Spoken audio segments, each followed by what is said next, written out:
What if the myths weren't exaggerations, but instructions? Behind the marble altars, beneath the incense and gold, lingered something older. Blood, smoke, silence. For centuries we've been told the ancients were enlightened, philosophers in white robes, builders of beauty. But peel back the paint, and you find the stains. The rituals that shaped their world were not symbolic. They were performed. With real blades, real bodies, and real belief. Archaeologists still unearth the proof.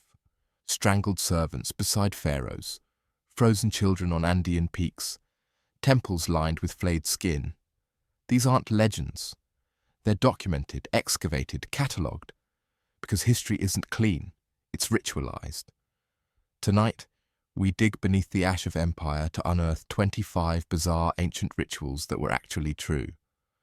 Welcome, seekers of buried truth. This is 25 bizarre ancient rituals that were actually true. This isn't superstition. It's a pattern, a blueprint of how power, pain, and faith intertwined across every civilization that ever rose. If you crave the unsettling side of history, the parts museums whisper about, subscribe and stay close. We go deep and we don't look away. Drop a comment. Where are you watching from and what time is it? Midnight in Manchester, dawn in Delhi, sunrise in Sydney. We're scattered across time zones, yet tonight we walk the same shadowed path. Let's start where every civilization began, with blood and devotion. The torches flicker against mud brick walls. 35 bodies arranged in perfect rows, hands folded across chests, linen collars still clasped at their throats. They look peaceful, almost, until you see the vertebrae. In 1900, British archaeologist Sir William Matthew Flinders Petrie excavated the royal necropolis at Abydos in Upper Egypt, the burial ground of Egypt's earliest pharaohs. What he found beside the tomb of Pharaoh Aha, founder of the First Dynasty, wasn't just treasure, it was people. 35 attendants buried simultaneously in subsidiary chambers surrounding the king's tomb. The official story, inscribed on steles and temple walls, claimed these were devoted servants who volunteered to accompany their divine ruler into the afterlife. An honor, a privilege, the ultimate act of loyalty. But Petrie's team noticed something the ancient propagandists hadn't advertised. Trauma marks on the neck vertebrae, deep grooves, rope burns, strangulation marks worn into bone through sustained pressure. These people hadn't died peacefully in their sleep, drifting into eternity beside their beloved king. They'd been systematically strangled, likely with twisted linen cords, then carefully arranged in death to simulate eternal service. Cupbearers frozen mid-pour, ceramic vessels positioned as if about to serve, scribes placed with reed pens beside ink palettes. Musicians with harps resting across their laps, fingers positioned on strings they'd never pluck again. The pottery vessels beside them contained real food.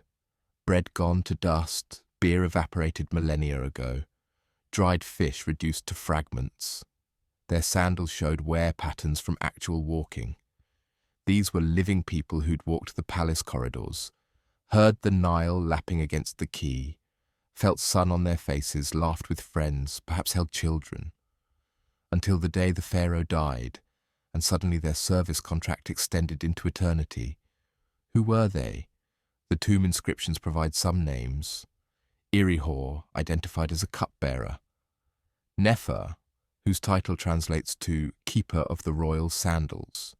Men and women whose entire identity was defined by their relationship to the king. When he died, apparently that relationship couldn't be severed by something as trivial as their preference to keep living. The archaeological context reveals even more disturbing details. Some subsidiary burials show evidence of hasty preparation, bodies positioned awkwardly, grave goods arranged carelessly, suggesting these weren't long-planned ceremonial interments but rushed executions timed to the pharaoh's death. When the king died unexpectedly, his household staff had hours, maybe a day, before they followed him. Imagine being a servant in that palace. Your master falls ill, the physicians work frantically. You go about your duties knowing that if the treatments fail, your life ends with his, not as punishment, as honor, as cosmic necessity. The pharaoh cannot enter the afterlife alone. He needs his household, and you are his household. Do you pray for his recovery? Or have you been so thoroughly conditioned to accept your role that you prepare yourself spiritually for the journey ahead, perhaps even feeling pride at being chosen to serve eternally? The psychological manipulation required to maintain this system was sophisticated. From childhood, palace servants were taught that service to the pharaoh was sacred duty, transcending individual existence. Their identities were constructed entirely around their roles. They weren't people who happened to work for the king. They were extensions of royal power, human tools designed for divine service. And crucially, those who served the pharaoh directly were isolated from normal Egyptian society. They lived in palace quarters, married within palace households, raised children who inherited their positions. They formed a closed community where the ideology of eternal service was reinforced constantly, with no external perspectives to challenge it. Some scholars have argued that perhaps a few truly volunteered, believing the propaganda so completely that they willingly accepted strangulation. The bone evidence suggests otherwise. The trauma patterns indicate struggle, bodies trying to resist suffocation, even as hands pulled nooses tight. Unconscious biological resistance persisting even when conscious minds might have accepted the inevitability. Later dynasties would abandon this practice, replacing human servants with ushabti figurines, ceramic dolls inscribed with spells to serve the deceased. Chapter 6 of the Book of the Dead specifically addresses these substitutes. O Shabti, allotted to me if I be summoned to do any work which has to be done in the realm of the dead, you shall detail yourself for me on every occasion. The shift from human to ceramic servants reveals something important. Even ancient Egyptians eventually recognized the practice as excessive. The theology adjusted. Gods could be satisfied with representations rather than requiring actual bodies. Divine law proved flexible when economics and ethics aligned, because maintaining retainer sacrifice was expensive. Elite households contained dozens of servants. Killing them all each generation meant constant recruitment, training, and replacement. The labor cost was enormous. Ceramic substitutes were cheaper, more sustainable, and didn't deplete the skilled workforce. So theology evolved to accommodate economic reality, as it often does. The gods, conveniently, decided representations were acceptable. The pharaohs still achieved eternal service, just with less actual bloodshed. Everyone won except the servants from earlier dynasties who'd already been strangled. But the archaeological evidence extends beyond Abydos. At Saqqara, near the step pyramid of Djoser, similar subsidiary burials appear. At Hierakonpolis, the Tomb 100 complex shows the same pattern. This wasn't one pharaoh's eccentricity. This was systematic policy spanning generations across multiple royal centers. The practice appears to have been most intensive during the First Dynasty and gradually decreased during the Second and Third Dynasties, before being largely abandoned by the Fourth Dynasty when the Great Pyramids were constructed. The timeline suggests a civilization gradually moderating its practices, slowly moving from literal implementation of theological requirements to symbolic representation. Yet the memory persisted. Even after the practice ended, Egyptian texts continued referencing servants, going with the pharaoh into the afterlife, using language that preserved the concept even as the reality changed. Cultural memory is long, even when actual practice evolves. And the linen collars, still clasped, still perfect, because even in death, especially in death, appearances mattered. The servants had to look ready to serve, poised for eternity, as if their strangulation had been a gentle transition rather than gasping terror. Modern Egyptian archaeologists sometimes struggle with this aspect of their heritage.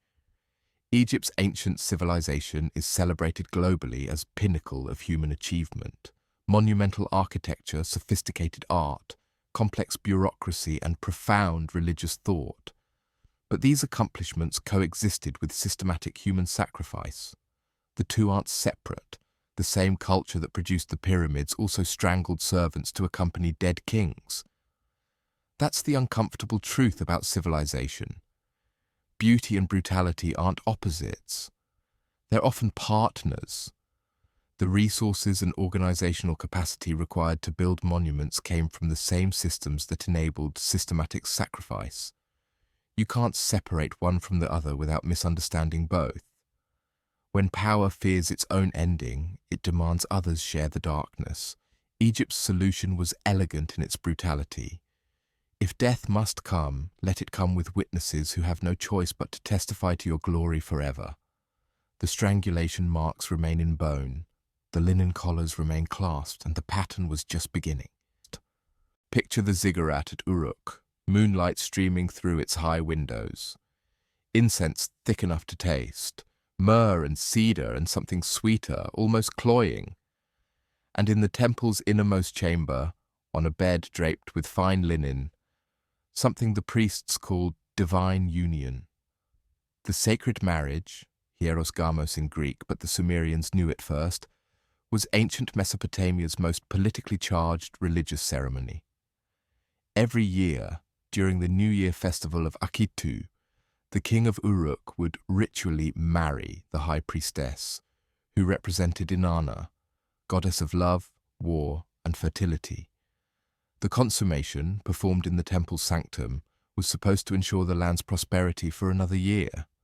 Good harvest, healthy livestock, victory in war.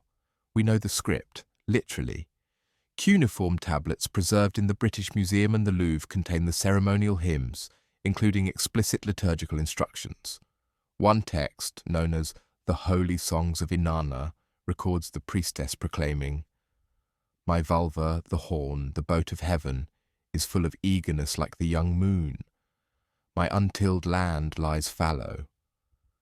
Another describes the king as the one chosen by the pure heart of Inanna, and details his approach to the sacred bedchamber with language that's simultaneously erotic and agricultural. The metaphors blend seamlessly, ploughing fields, planting seeds, ensuring fertility. The land and the goddess's body become indistinguishable in the poetry.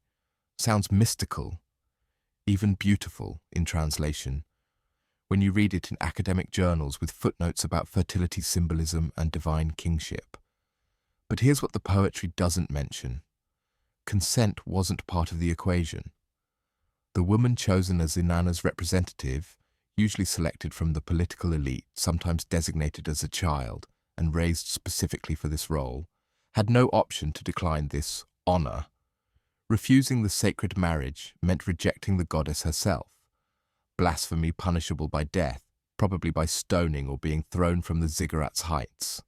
The selection process itself reveals the coercive nature. Girls identified as potential Inanna representatives were separated from their families around age 7 or 8 and raised in temple compounds. They learned sacred songs, ritual gestures, temple protocols, and the theology of divine marriage. Their entire childhood was preparation for this role, making refusal psychologically impossible even if technically optional. These girls had no other life to return to. Their families had already been compensated, receiving land grants, tax exemptions, or political favors in exchange for offering their daughters to temple service. The girls themselves couldn't leave temple grounds without permission, couldn't marry normal men, couldn't pursue other careers. They were Inanna's property from childhood, trained to believe this was highest honor rather than lifelong constraint. And the king, he wasn't exactly expressing personal desire or romantic love. This was statecraft. The ritual legitimized his rule by literally intertwining his body with divine authority. The act proved he was chosen by the gods, blessed by the goddess, worthy to command armies and levy taxes. The ceremony's political necessity meant it occurred regardless of the individuals involved. Whether the priestess was attracted to the king, whether she was menstruating, whether she was ill, none of this mattered. The ritual must be performed on the appointed date according to astronomical calculations. Personal comfort, desire, or agency were theologically irrelevant. Priests watched to ensure completion. Witnesses testified afterward. The act was documented in temple records with the same bureaucratic precision used for grain storage and tax collection. One administrative tablet casually notes, "Year King Ur-Nammu performed the sacred marriage. The harvest was bountiful." The tablets don't record correlation versus causation. Good harvests happened some years, failures happened others. But successes confirmed the ritual's power, while failures meant it hadn't been performed correctly or required repetition with increased devotion. The ceremony likely lasted hours, perhaps the entire night, with priests chanting outside the chamber, musicians playing, and the people of Uruk gathered in the courtyard below, waiting for dawn when the king would emerge to announce the goddess's favor. The architectural layout reveals the ceremony's public nature. The sacred chamber sat atop the ziggurat, visible from across the city. Processions leading up to it were witnessed by thousands. Everyone knew what was happening in that chamber. The entire city participated through watching, waiting, bearing witness to their king's divine coupling. What did the priestess think during those hours?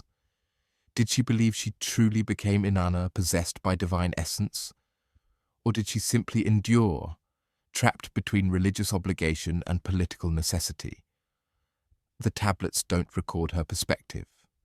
They never do. Some priestesses served in this capacity for decades, performing the sacred marriage annually from adolescence through middle age, with whichever king currently ruled.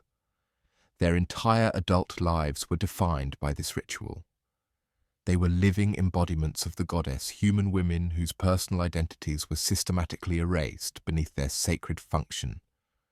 When they aged beyond fertility, when their bodies no longer symbolized Inanna's regenerative power, they were typically retired to administrative roles within the temple, managing younger priestesses and overseeing ritual preparations. Some gained significant political influence as elder advisors, but their power came from having successfully performed the sacred marriage for years, their bodies having served as battleground between human and divine realms. We sanitize it now: sacred sexuality, fertility rites, goddess worship, ancient religious practices. Museum placards describe the ceremony in detached academic language. Historians frame it as culturally important ritual theatre that legitimized kingship and reinforced cosmic order. But strip away the incense and hymns and you're looking at institutionalized sexual coercion dressed in theological costume. The woman's body became the contract between heaven and earth, signed annually without her signature, witnessed by priests who documented divine approval regardless of what actually happened in that chamber. The practice spread throughout Mesopotamia. Babylon adopted it enthusiastically. Assyria modified it. Variations appeared across the ancient Near East, each city-state developing its own version of sacred sex that bound political power to religious authority through a woman's body treated as divine property. The cuneiform tablets are beautiful artifacts, precisely carved, carefully preserved, museum treasures that scholars study to understand ancient religion and kingship. They're written in Sumerian, one of humanity's first written languages, making them invaluable for understanding early civilization. They're also legal paperwork for state-mandated rape, disguised as devotion, documentation that what we call coercion, they called consecration. Records proving that systematic sexual violence can be normalized when wrapped in sufficient religious authority and political necessity. Some modern scholars object to such characterization, arguing we're imposing contemporary values on ancient cultures that operated under different ethical frameworks. They suggest the priestesses might have felt honored that perhaps they genuinely experienced divine possession, that we can't judge their internal experiences from this temporal distance. But whether the priestess felt honored changes nothing about the system's coercive nature. Psychological conditioning that makes victims accept their victimization doesn't erase the violence, it makes it more efficient. The most successful oppression is the kind victims internalize so completely they defend it. From bedchamber to battlefield, purity soon demanded something bloodier than sex. Because if coupling with the divine ensured harvest, then surely blood would secure even greater blessings. The Hittite Empire, spanning much of modern Turkey and extending into Syria and Lebanon, was dying. Not from war, though enemies pressed at every border. Not from famine, though crops were failing. From plague. For 2 decades, 20 years, epidemic ravaged the kingdom. Fever swept through villages, pustules covered bodies. The sick coughed blood. Entire families died in days. Crops withered in fields because no one survived to harvest them. Villages stood empty, doors hanging open, pottery still on tables where the dead had collapsed mid-meal. The army, once the terror of the ancient Near East, lost more soldiers to fever than foreign blades. Military campaigns were abandoned, territories rebelled. The empire contracted like flesh around a wound, pulling back from frontiers that had taken generations to establish. King Mursili II watched his empire bleed away and demanded answers from the gods. Why this punishment? What sin had brought such catastrophe? His father had expanded the empire to its greatest extent, defeating Egypt at Kadesh and establishing Hittite supremacy across Anatolia. Yet prosperity had transformed into pestilence almost overnight. The priests consulted oracles. They examined sheep livers for divine messages, studied the flights of birds for omens, cast lots to determine divine will. They searched palace archives for clues about possible religious violations that might have triggered divine wrath. And they found something. Mursili's father had broken a treaty. He'd violated an oath sworn before the storm god, the supreme deity of the Hittite pantheon. The plague was punishment for that perjury. The priests had a solution. The guilt could be transferred, the sin could be removed. The contamination that had infected the entire kingdom could be expelled. But expelled how? Where does pollution go when you drive it out? Through animals who'd carry it away. The Hittite plague prayers, preserved on clay tablets discovered at Hattusa, the Hittite capital, record Mursili's desperate ritual logic. The plague came because of sin. Let the sin be transferred and removed. He pleads directly with the gods in first-person language that strips away the usual formal third-person descriptions. Whatever sin my father committed, I shall make restitution for it.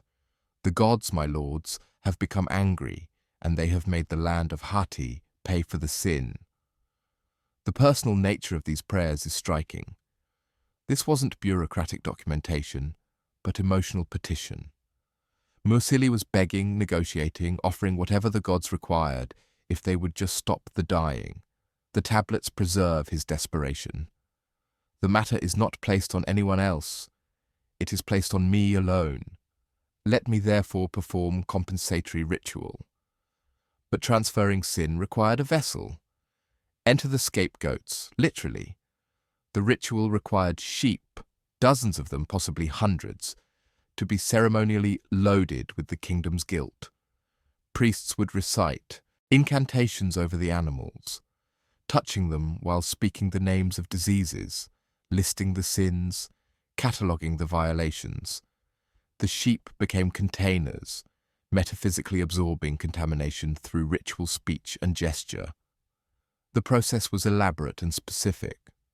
One tablet describes the priest touching each sheep while reciting, "Whatever oath my father swore, whatever oath I swore, whatever oath the men of Hatti swore, whether they swore by the storm god or by any other god, and whether they thereafter transgressed it. Let this sheep receive it.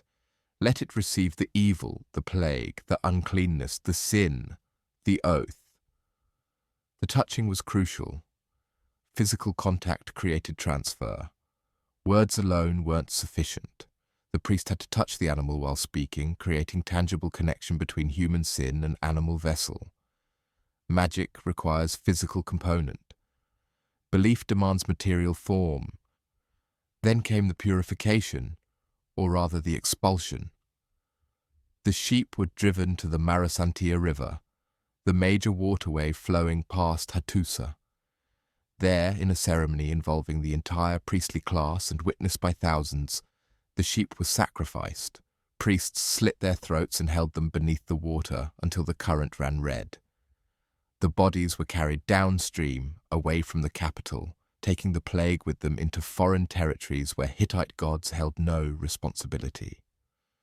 Contemporary Hittite texts describe the scene in fragmented but evocative detail, the stench of rotting wool mixing with blood. The river choked with carcasses bobbing in the current, priests standing waist-deep in water that grew increasingly thick and dark, chanting until their voices broke from exhaustion. The sound of thousands of sheep bleating before the knives silenced them. One tablet fragment records a priest's complaint about the smell attracting vultures which threatened to bring contamination back by feeding on the sacrificed animals and then flying over the city. The solution? More rituals to purify the air, to prevent the birds from returning, to seal the city against any backflow of expelled evil. Ritual created new problems requiring additional rituals in cascading complexity.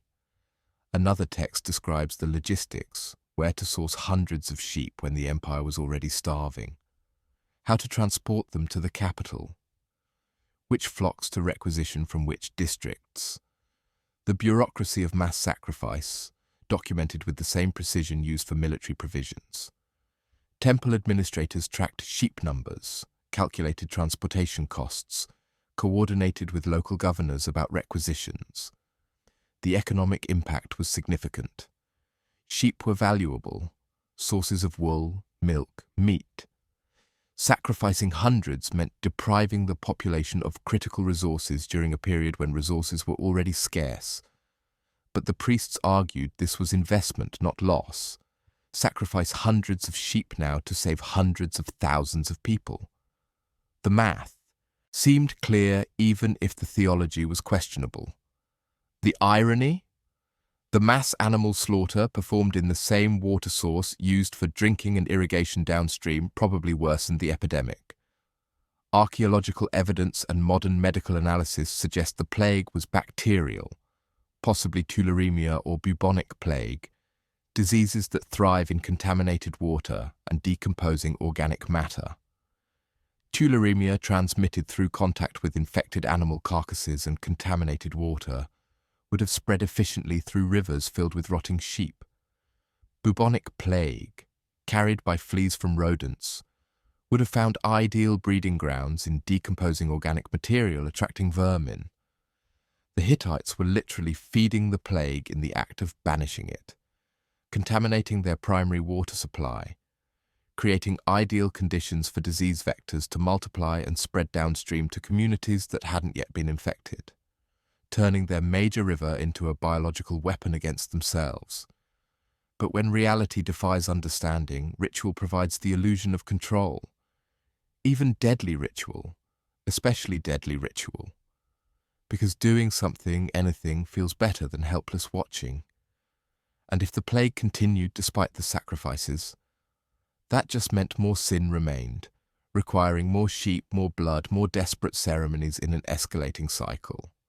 The tablets record multiple iterations. First round of sacrifices, plague continues. Second round, no improvement. Third round, situation worsens. Fourth round, maybe slight improvement, or maybe that's wishful interpretation of random variation.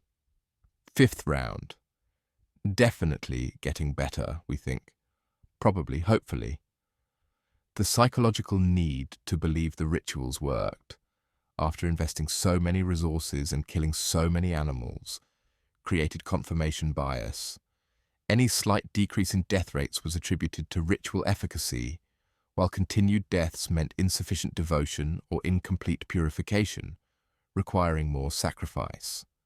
The plague did eventually end, either through developing population immunity, seasonal changes in disease vectors, or simple exhaustion of susceptible hosts. The Hittites credited their rituals. They learned nothing about water contamination or disease transmission. The priests didn't connect mass sheep drownings in their water supply with epidemic spread.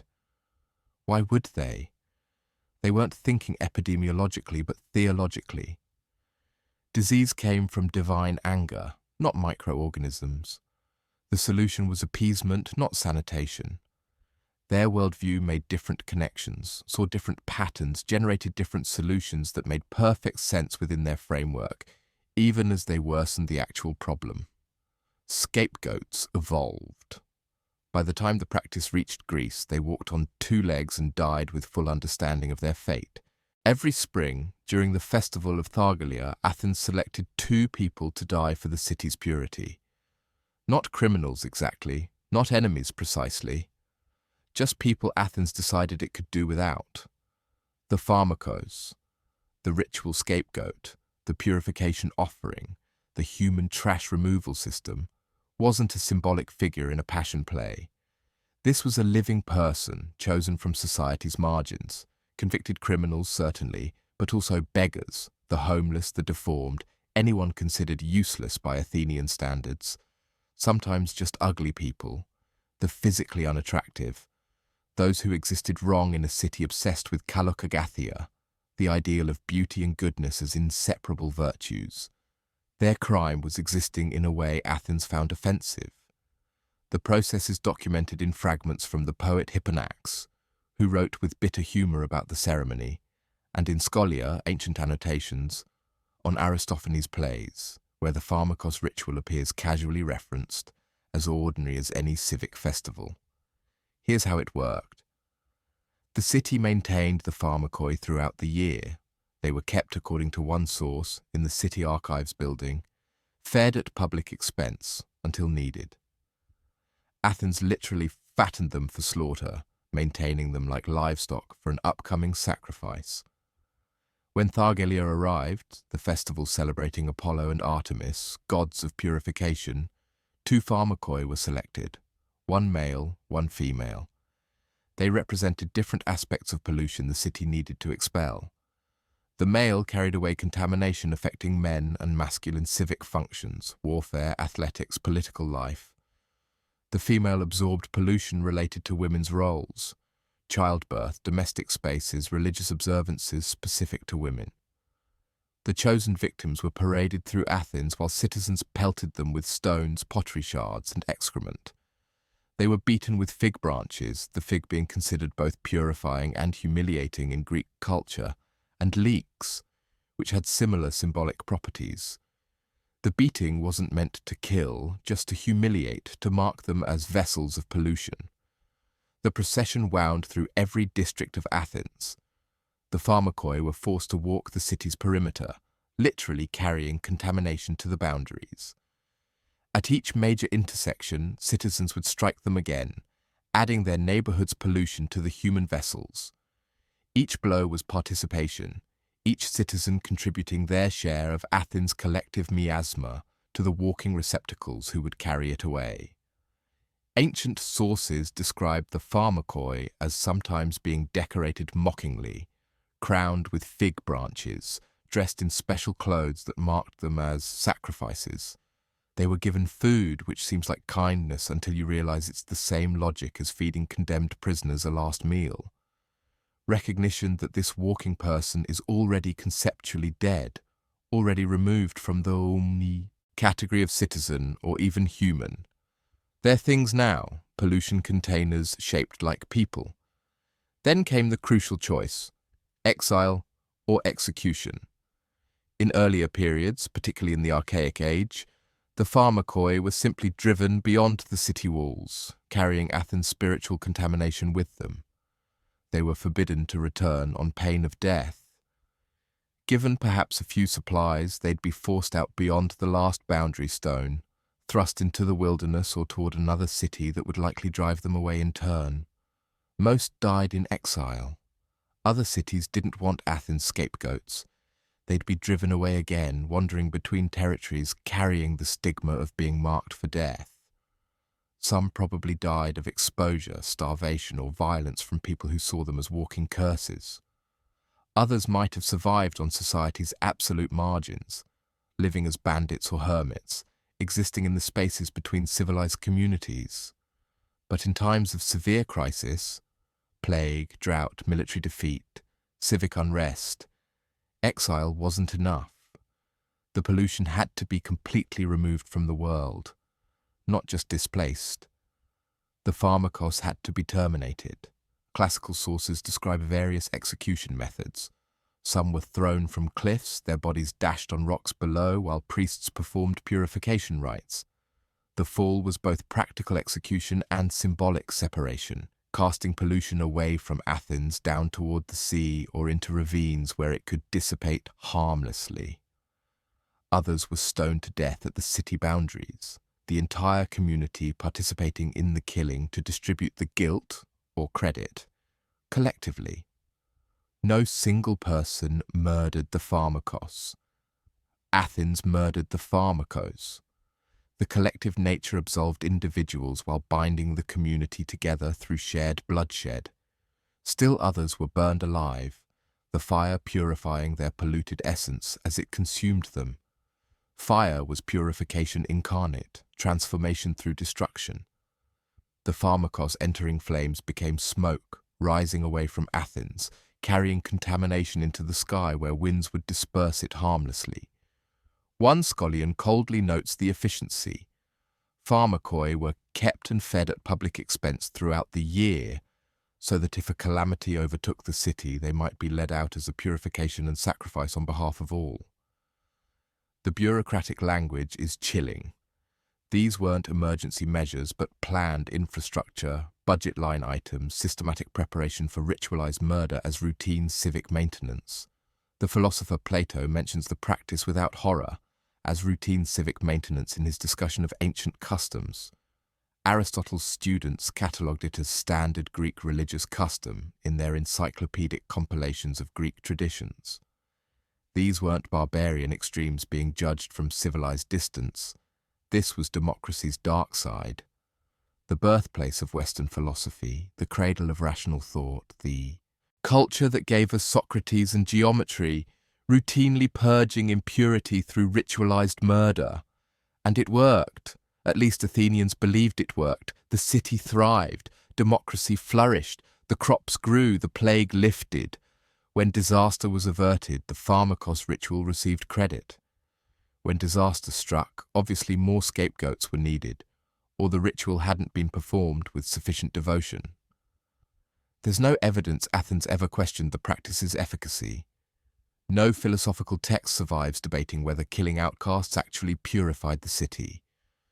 The closest we get is Aristophanes making jokes about it, dark humor about ugly people getting chased with fig branches, which suggests the practice was so normalized that comedians could mine it for laughs. The normalization is perhaps most disturbing. This wasn't occasional extreme measure, but annual festival.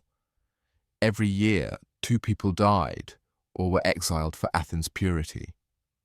Every year, the city gathered to beat them through the streets. Every year, children watched and learned that some people were disposable, that the collective good justified individual sacrifice, that ugliness or poverty or disability made you legitimate target for communal violence. The practice spread throughout the Greek world. Variations appeared in other city-states, each adapting the basic template to local needs. The logic was too useful to remain localized. When something goes wrong, identify an outsider, load them with blame, remove them violently, and declare the problem solved.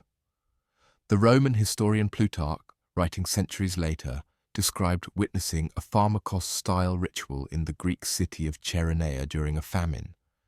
A slave was beaten through the city with willow branches while the community chanted expulsion formulas.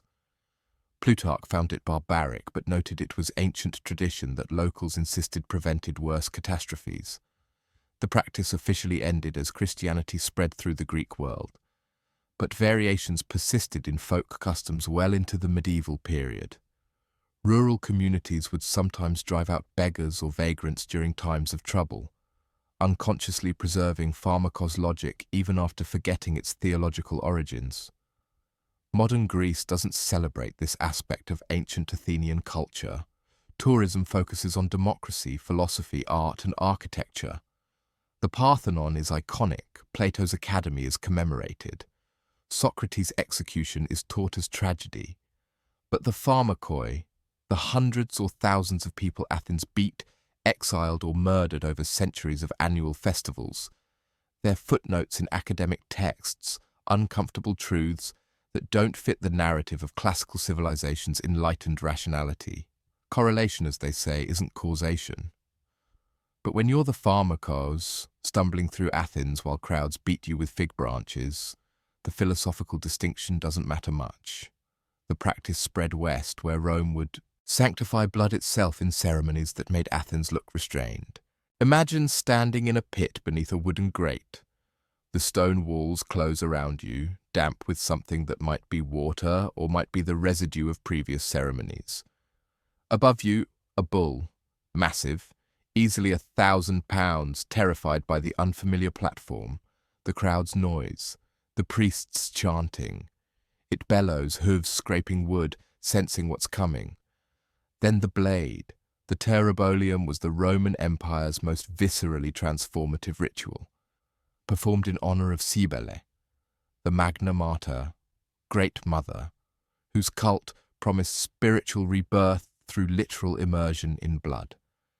The practice originated in Asia Minor, traveled to Rome through the mystery religions that flourished during the imperial period, and spread throughout the empire with the legions who found its promise of renewal through violence philosophically compatible with military life.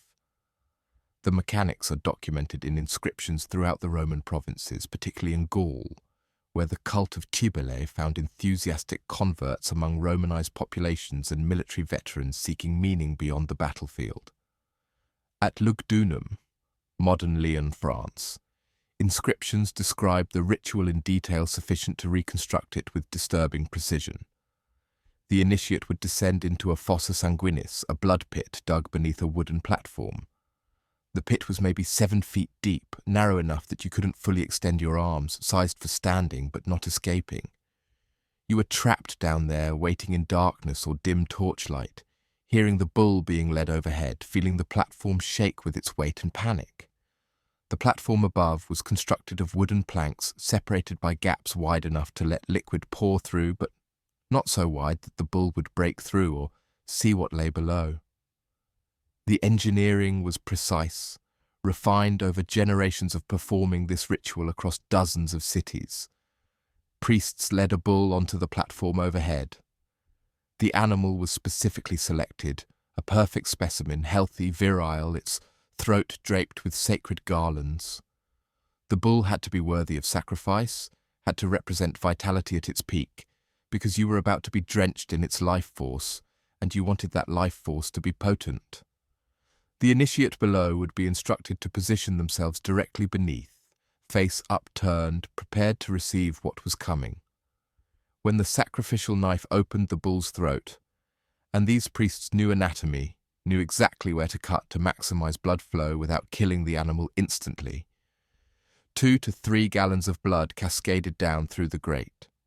Hot blood, steaming in cold air, the consistency of syrup, thicker than water, coating everything it touched. The initiate was instructed not to turn away, not to close their eyes or mouth. They were to receive the blood completely and drinking it, feeling it coat their skin, soaking their hair and clothes. To be drenched utterly, transformed from outside in. The inscription from Lugdunum describes the ritual's purpose in language that's both clinical and ecstatic. Renatus in aeternum, reborn for eternity. Another, from Rome itself, commemorates a patrician named Sextus Veturius Celsus, who emerged from the pit purified by bull's blood, and claimed 20 years of spiritual renewal, as if the blood had reset his soul's calendar. What the inscriptions don't convey is the sensory assault. Let's reconstruct what the initiate experienced. The temperature. Bull's blood is approximately 101 degrees Fahrenheit, hot enough to feel scalding against skin, steaming visibly in cold air. That heat enveloping you, soaking through clothes to touch skin directly. The smell. Copper and salt and something organic, animal, overwhelming. The smell of the slaughterhouse concentrated in an enclosed space. No escaping it because you're breathing it, tasting it. The taste. Metallic, coating your mouth, your throat. The instruction to not close your mouth means swallowing it involuntarily, feeling it thick on your tongue. The sound, the bull dying above, not instantly but over minutes. Hooves scraping, increasingly weak, breath rattling. And around you, priests chanting, drums beating, designed to overwhelm the animal's death sounds with sacred noise. The weight of it, sticky and thick, making cloth cling to skin. It gets in your ears, your nose, your hair. There's no clean part of you remaining. You are covered, immersed, baptized in death. And emerging from that pit, the inscriptions record participants as trembling, transformed.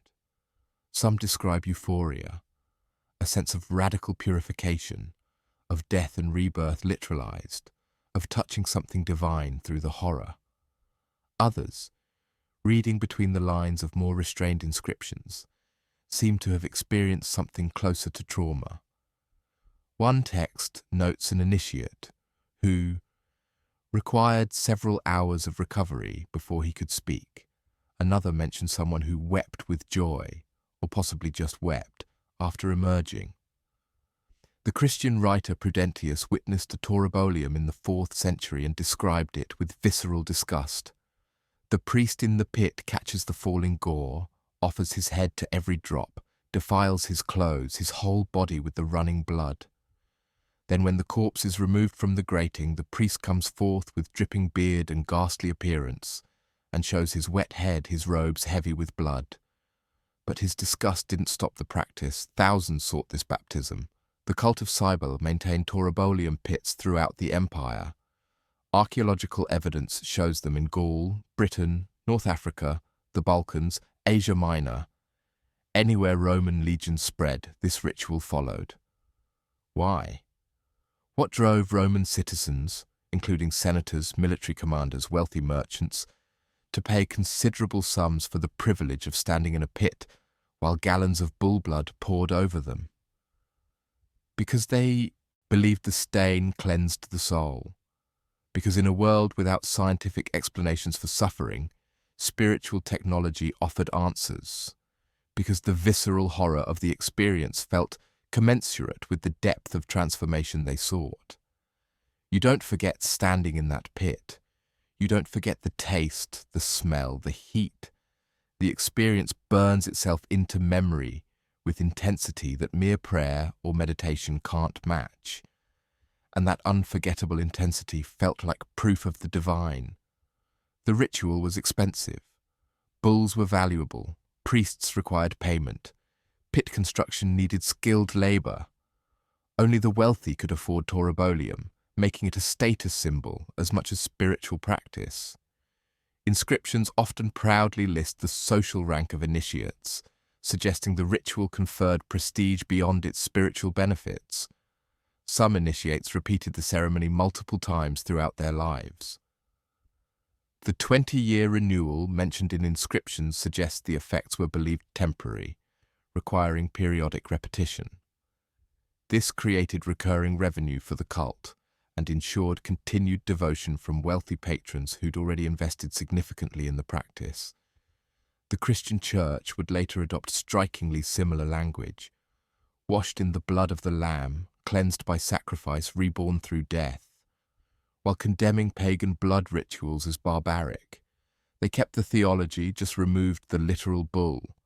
They said the taurobolium cleansed the soul, but the stain only spread, and the pattern was just beginning. During Tlacaxipewalestli, the flaying of men. Something impossible happened in Tenochtitlan, the Aztec capital that once stood where Mexico City sprawls today. Something that makes modern sensibilities recoil. Something documented so thoroughly by both Aztec sources and Spanish eyewitnesses that denying it requires ignoring mountains of evidence. The priests wore human skin, not metaphorically, not symbolically, actually. The ceremony honored Sipetotec, our Lord the Flayed One, god of agricultural renewal, spring growth, and the transformation of death into life. The logic was agricultural, rooted in careful observation of the natural world. Seeds shed their husks to germinate. Snakes shed their skin to grow, so must humans shed their skin for the world to renew. It's horrifying logic, but it's consistent logic. Bernardino de Sahagun's Florentine Codex, compiled between 1545 and 1590 from direct interviews with Aztec informants who had witnessed pre-conquest ceremonies, documents the procedure in clinical, almost surgical detail. Sahagun was a Franciscan friar who spent 50 years in Mexico, learned Nahuatl fluently, and meticulously recorded Aztec culture before it vanished completely. His account isn't sensationalist Spanish propaganda. It's ethnographic documentation, often presented in the Nahuatl speaker's own words, translated carefully into Spanish. Sahagun was horrified by what he recorded, but he recorded it faithfully because he understood he was witnessing the end of a civilization and felt obligated to preserve its practices even as he condemned them. Here's what happened. During the month of Tlacaxipewalistli, roughly March in the European calendar, captive warriors, usually taken in previous battles, kept alive specifically for this ceremony, were brought to the Templo Mayor in Tenochtitlan. These weren't random victims, they were warriors captured in ritual warfare, the Flower Wars, conducted specifically to provide sacrificial captives. They knew their fate. They'd been prepared for it, sometimes for months or years. The Flower Wars, Xochiaoyotl in Nahuatl, were formalized conflicts between Aztec city-states and their neighbors, conducted with explicit purpose of capturing warriors for sacrifice rather than conquering territory or seizing resources. Both sides understood the rules. Warriors fought to capture rather than kill, seeking to take opponents alive for later ritual use. Captured warriors were treated with honor during their captivity. They were fed well, allowed to maintain their warrior dignity, and told they would die gloriously to feed the gods and ensure cosmic continuation. Some apparently accepted this fate with pride, viewing sacrifice as honorable death far preferable to dying anonymously in battle or growing old weakly. On the appointed day, the captive would be led up the temple steps. At the summit, 4 priests held his limbs while a 5th opened his chest with an apae, obsidian blade, and extracted his still-beating heart. This was standard Aztec sacrifice procedure, practiced for numerous deities. The heart was raised to the sun, offered to Tanatia who required nourishment to continue his daily journey across the sky. But for Zyptotec, the sacrifice was only the beginning. After death, the body was carried down the temple steps to specialized priests trained in flaying. These weren't butchers or random priests. These were individuals who'd apprenticed for years to learn the precise anatomical knowledge required. Because removing human skin intact is difficult, extraordinarily difficult. The skin is attached to underlying tissue by connective fibers, blood vessels, and fat. Removing it requires making precise incisions that don't perforate the skin itself, while severing all connections to the muscle beneath. It's delicate work, requiring hours and considerable anatomical knowledge. Modern forensic pathologists and surgeons who've studied the Florentine Codex descriptions express grudging respect for the technical skill required.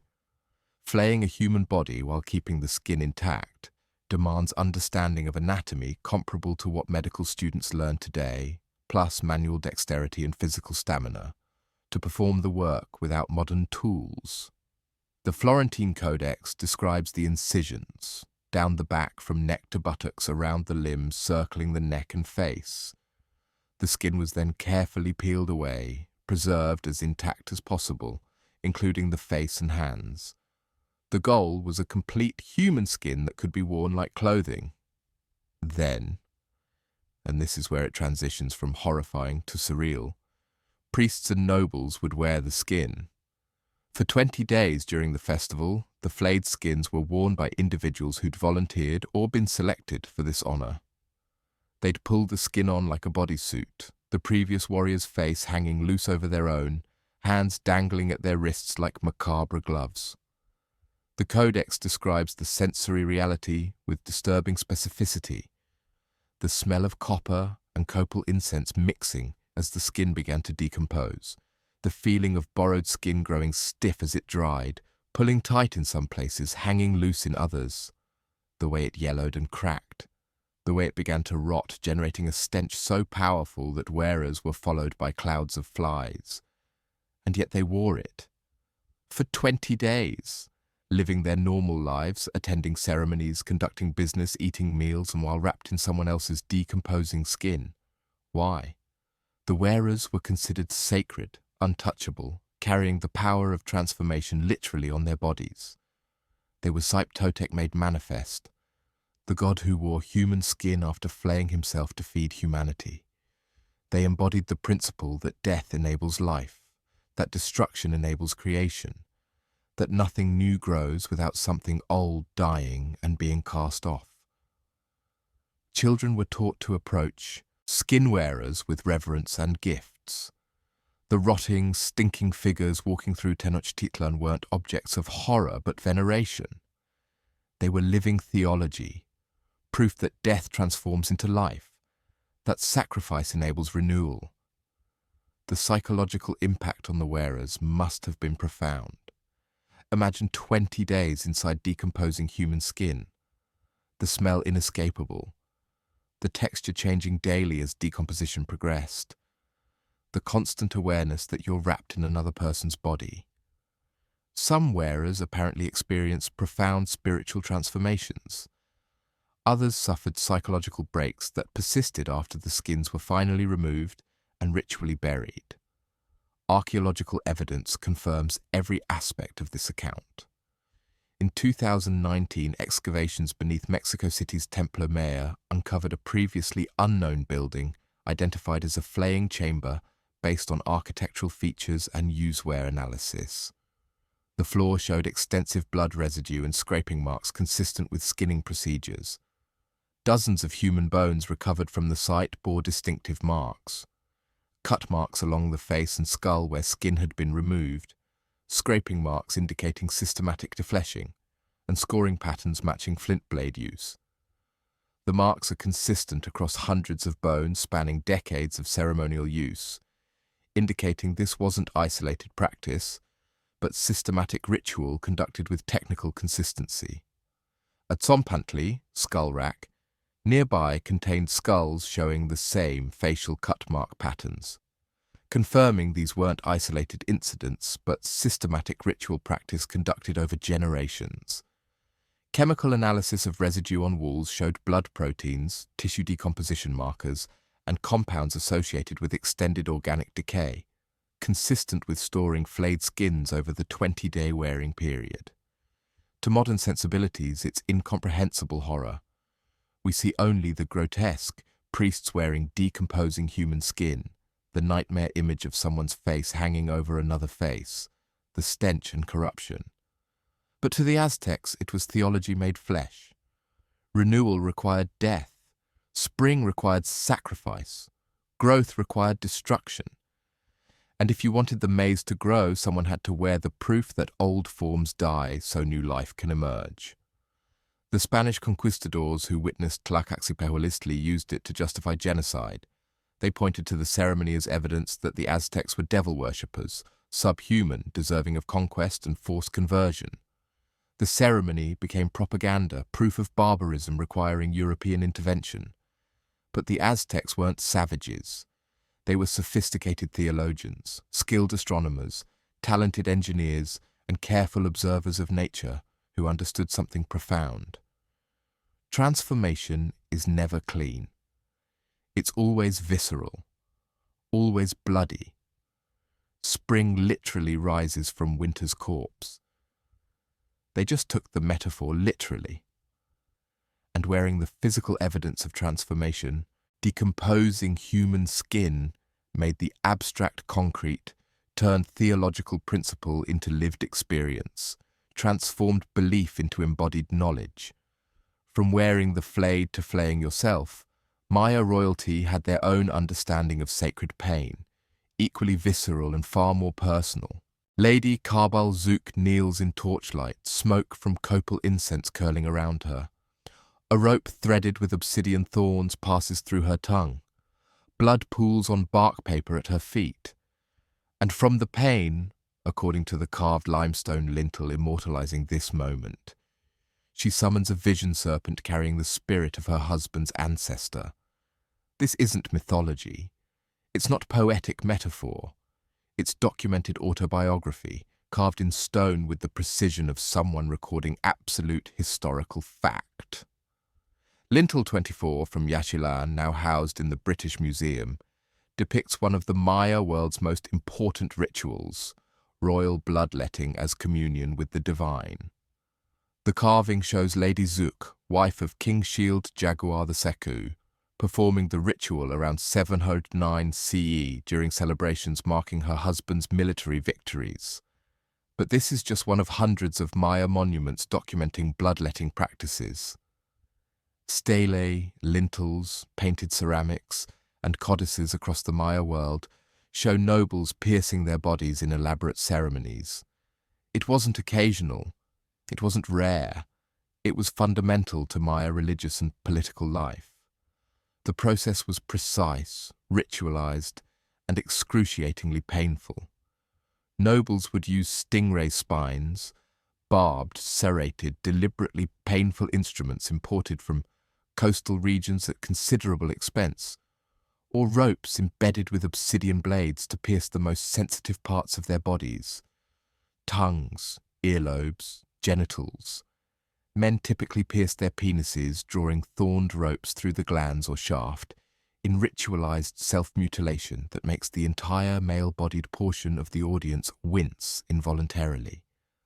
The process is depicted on multiple monuments, including panels from Yaxchilan and Piedras Negras, showing kings grasping their genitals while passing ropes through them.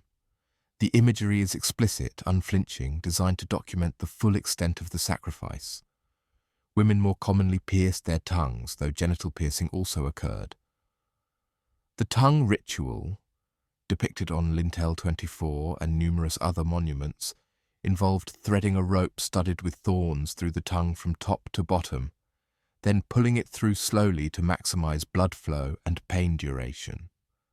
The Maya understood pain's psychological effects. Modern research confirms that extreme pain triggers altered consciousness, endorphin release, dissociative states, heightened perception. The Maya didn't know the neurochemistry, but they knew empirically that sufficient pain opened doorways to experiences unavailable through normal consciousness. The blood was collected on bark paper, placed in ceramic vessels. Once sufficient blood was gathered, and we're talking significant quantities, enough to cause dizziness and altered consciousness from blood loss, the paper was burned. The rising smoke became the path for divine communication, the vehicle through which ancestors and gods would manifest. Maya inscriptions call this practice chab, which translates to penance or fasting, but also kuhul, sacred, or divine. Pain was the language of gods.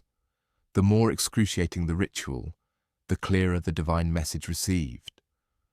Blood was the most precious offering anyone could give. It carried life force, chulel, the spiritual essence animating all living things. Glyphic texts from multiple Maya cities record bloodletting ceremonies tied to specific astronomical events, wars, succession rituals, and agricultural cycles. One inscription from Piedras Negras describes a king piercing his tongue during a solar eclipse to feed the sun and ensure its return, a ritual repeated at Maya cities whenever eclipses occurred. The king's blood literally nourished the sun, preventing cosmic catastrophe through personal sacrifice. Another text from Yaxchilan records a bloodletting ceremony performed before a major military campaign, the king offering his blood to ancestors who would then provide supernatural assistance in battle.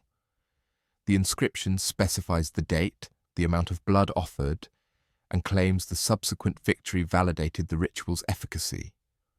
Correlation and causation were indistinguishable in Maya thought. If you won after offering blood, the blood caused victory. Simple logic within their theological framework. Bioarchaeological analysis of Maya royal skeletons provides physical evidence of these practices. Multiple individuals show healed tongue perforations, scar tissue in oral cavities, and in several male skeletons, bone markers consistent with repeated genital trauma. These weren't isolated incidents or ceremonial accidents. They were regular royal duties, performed dozens of times throughout a ruler's reign. One particularly well-preserved skeleton from Copan shows evidence of at least 30 separate tongue-piercing events based on scar tissue analysis. 30 times this individual had shoved thorns through their tongue. 30 times they'd endured that specific agony, and they lived to rule for decades afterward, suggesting the injuries, though severe, were managed with sufficient medical knowledge to prevent fatal infections. The Maya had sophisticated medical practices. They understood wound care, infection prevention, and pain management. Royal physicians used honey as antibacterial agent, various plant extracts for pain relief, and careful observation to monitor healing. The fact that rulers survived repeated bloodletting suggests medical support systems that allowed them to perform these rituals regularly without dying from complications. The paradox? This was privilege. Only royalty possessed blood pure enough to bridge the mortal and divine realms. Commoners couldn't perform such rituals, their blood wasn't sacred, their pain didn't open cosmic doorways. This was one of the fundamental distinctions between nobles and commoners. Nobles could speak to gods through their suffering. Commoners could only suffer without divine audience. There's a ceramic vessel now in the Museum of Fine Arts in Boston, showing the complete bloodletting sequence in painted scenes. A noble woman prepares, assisted by attendants who hold the thorned rope. She pierces her tongue, blood flowing into a bark paper vessel. She burns the blood-soaked paper, and in the rising smoke, a vision serpent appears, its jaw opening to reveal an ancestor who delivers prophecy or guidance. The artist painted this with the same matter-of-fact detail used for depicting dinner parties or ball games. This wasn't shocking or unusual. This was what nobles did. This was how power worked. Modern Maya descendants have complicated relationships with this history. Some emphasize the spiritual profundity, the willingness of rulers to sacrifice themselves for their people. They argue that bloodletting demonstrated rulers weren't parasites, but active participants in cosmic maintenance, proving their worthiness through personal suffering. Others point out the coercive aspects, that volunteers for ceremonies were often tribute from conquered territories, that some bloodletting rituals involved captives rather than willing participants. Not all blood came from those who offered it freely, because not all bloodletting was self-inflicted. Some ceremonies involved drawing blood from captives before sacrifice. One lintel from Yaxchilan shows a bound captive with blood streaming from his fingers, collected by a noblewoman. His blood wasn't sacred like hers. It was fuel, raw material for ritual, taken without the cosmic significance given to royal blood. The distinction mattered theologically. Royal blood opened communication channels with gods because royal lineage connected directly to divine ancestry. Captive blood served different purposes: feeding gods, demonstrating victory, asserting dominance. Same substance, different spiritual status depending on who bled. Lady Zook, immortalized in limestone mid-agony, wasn't a victim. She was demonstrating power. Because in the Maya world, the ability to endure pain, to transform suffering into vision, to speak with ancestors through your own blood, was the highest proof of divine right to rule. The Spanish conquistadors and priests who witnessed bloodletting ceremonies were simultaneously horrified and confused. Horrified because the practice seemed barbaric, self-destructive, incomprehensible. Confused because it resembled their own Christ's sacrifice. Blood given to redeem others, suffering that purified and sanctified. Diego de Landa, the Spanish bishop who burned most Maya codices, an act that destroyed irreplaceable historical records and is now recognized as cultural genocide, recorded bloodletting practices with disgusted fascination before trying to eradicate them. But the practice survived in modified forms, blending with Catholic flagellation traditions in ways that made both religions uncomfortable. Some modern Maya communities maintain bloodletting traditions in attenuated forms, small cuts rather than massive piercing, symbolic rather than extreme. The theology persists even as the practice moderates, another example of belief systems adapting to changing contexts while preserving core principles. Across the Atlantic, other cultures sought power through different collections. Not blood, but heads. And they displayed them with architectural precision. The sanctuary at Roquepertus in southern France contains something the guidebooks understate: skull niches. Dozens of them carved into stone pillars flanking the entrance, each sized to display a human head. The architecture treats them like decorative elements, giving skulls the same prominence other cultures gave to painted frescoes or relief carvings. Not stone heads, real ones. The sockets still show drill marks where the skulls were mounted on display pegs. The Celtic peoples of Iron Age Europe, from Ireland to Anatolia, spanning modern Scotland to Turkey, practiced what archaeologists carefully term head veneration, which is polite academic terminology for a culture obsessed with severing, collecting, preserving, and displaying human skulls the way modern people collect art or trophies. Classical authors documented it with a mixture of horror and fascination. These Romans and Greeks, who had their own brutal practices, found Celtic head-taking notably extreme.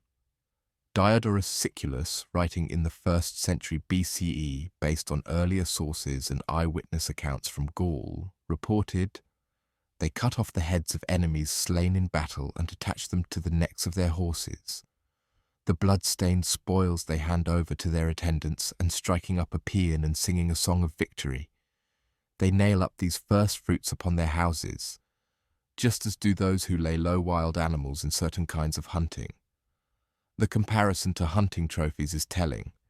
For Celts, human heads were precisely equivalent to deer heads or boar skulls, proof of prowess, demonstration of skill, objects of pride worthy of public display. Strabo, the Greek geographer, added practical detail.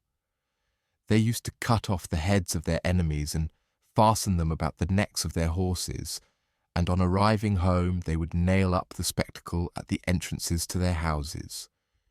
They would preserve the heads of their most distinguished victims in cedar oil, keeping them carefully in a chest, and these they would exhibit to strangers, saying that for this head one of their ancestors or their father or the man himself refused the offer of a large sum of money.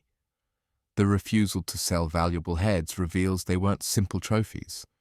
They were ancestral possessions, family treasures passed down through generations. Your grandfather's collection of heads became your inheritance, proof of lineage and military valor. For generations, classical scholars dismissed these accounts as Roman anti-Celtic propaganda, exaggerations designed to justify conquest by portraying Celts as savage barbarians requiring civilizing intervention. After all, Romans had clear motivation to depict enemies as subhuman monsters whose conquest benefited humanity. Then archaeologists started finding the physical evidence, and the Roman accounts turned out to be remarkably accurate. Entremont, an oppidum, fortified settlement, in southern France, yielded 15 stone pillars with skull, niches plus the actual skulls, showing weapon trauma consistent with battle wounds, clean decapitation marks from sharp iron blades, and in several cases evidence of long-term preservation through embalming or smoking processes that prevented decay. Some skulls had been painted with ochre or decorated with metal ornaments hammered through the bone. The preservation methods were sophisticated. Chemical analysis revealed cedar oil residue, confirming Strabo's account, beeswax coatings, and smoke residue from prolonged exposure to preservative smoke. These weren't hastily hacked-off trophies, but carefully maintained objects requiring significant time and resources. At Gournay-sur-Arronde in northern France, excavators uncovered a ritual enclosure where over 2,000 weapons were deliberately destroyed, bent, broken, ritually killed, and arranged around a central pit containing severed human heads, including those of women and children. The weapon destruction followed strict patterns, suggesting this wasn't battlefield cleanup, but carefully structured ceremony. The heads weren't disposed of as waste. They were curated, valued, sanctified. At Roquepertuis, the entire sanctuary design incorporated skull display as fundamental architecture. The entrance pillars, carved from limestone with sophisticated artistic skill, featured niches at regular intervals specifically designed for mounting human heads at eye level. Visitors approaching the sanctuary would walk between rows of skulls, surrounded by the preserved heads of enemies, ancestors, both.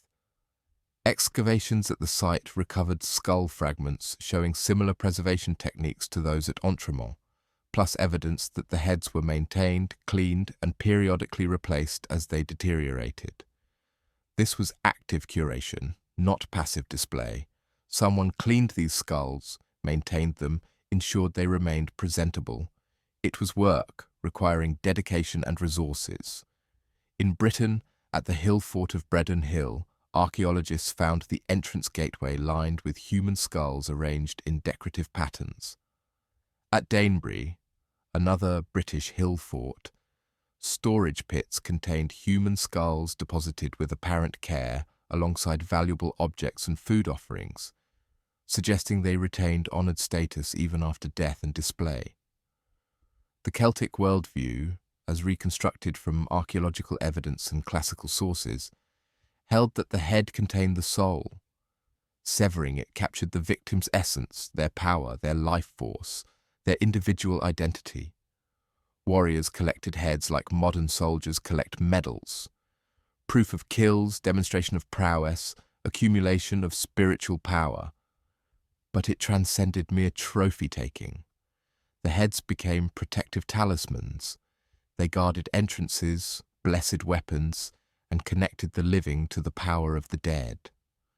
Some evidence suggests Celts consulted preserved heads as oracles, believing the dead could provide prophecy and guidance. Irish mythology, recorded centuries after Christianization, but preserving pre-Christian Celtic traditions, repeatedly features head-taking as central to heroic identity. The Ulster cycle describes warriors measuring status by heads collected. The Tyne Bo Suailng, Ireland's great epic, casually mentions heroes taking heads as routine battlefield practice. One tale describes the warrior Conall Cernach carrying a bag of heads to prove his victories. Another describes heads arranged in mounds to commemorate battles, creating literal monuments from enemy skulls. The mythology wasn't inventing practices, but remembering them. When Christian monks recorded these tales centuries after Christianization, they preserved cultural memory of head cult practices that had defined Celtic warrior identity for centuries. Roman writers found this barbaric. Yet Rome itself would later display enemy heads on the rostra in the forum, the speaker's platform adorned with the rostrum, rams, of defeated ships and the heads of executed criminals and political enemies. The difference? Romans framed it as justice and military victory. Celts made it sacred, collapsing the distinction between political violence and religious practice. or rather, they recognized no meaningful difference between the two. Power was spiritual, the sacred was violent, the gods demanded heads and warriors supplied them, and the boundary between ritual and war was porous to non-existence. The practice persisted in modified forms even after Roman conquest. Some Romanized Celtic communities continued displaying skulls in household shrines, just with less public visibility. Early Christian churches in Celtic regions sometimes incorporated skull niches into their architecture, Christianizing the practice by claiming the skulls were martyrs or saints rather than battle trophies. Modern Celtic nationalism sometimes struggles with this heritage. Celtic culture is celebrated for art, music, literature, and spirituality, but the head cult sits uncomfortably alongside these romanticized aspects. How do you celebrate your ancestors when they literally decorated their homes with human heads? Some modern scholars argue the practice wasn't as extreme as classical sources suggest, that Romans exaggerated, that maybe the heads were only enemy warriors taken in fair battle. But the archaeological evidence keeps expanding, showing more skull niches, more preserved heads, more architectural incorporation of human remains as decorative and sacred elements. Northern European cold didn't cool the thirst for ritual violence. It only made preservation easier, extending the utility of severed heads and, soon, entire bodies preserved in frozen bogs. Adam of Bremen, a German chronicler serving as canon at the Cathedral of Hamburg-Bremen, visited Sweden in the 1070s CE and recorded something that still echoes through academic debates 9 centuries later. A 9-day festival at Uppsala, where 9 of every living creature were sacrificed and hung in a sacred grove near the great pagan temple. He claimed to have seen the bodies himself. Men, horses, dogs, and other animals suspended from trees, their corpses left to rot as offerings to Odin, Thor, and Freyr. He described the grove as so filled with hanging bodies that Christians are forbidden to enter. The account is detailed, visceral, and specific. He notes the festival occurred every 9 years. That participation was mandatory for all Swedish men, that those who refused to participate had to pay a fine to exempt themselves from the sacrificial obligations. He describes songs sung during the rituals as manifold and unseemly, so offensive he refuses to record the lyrics.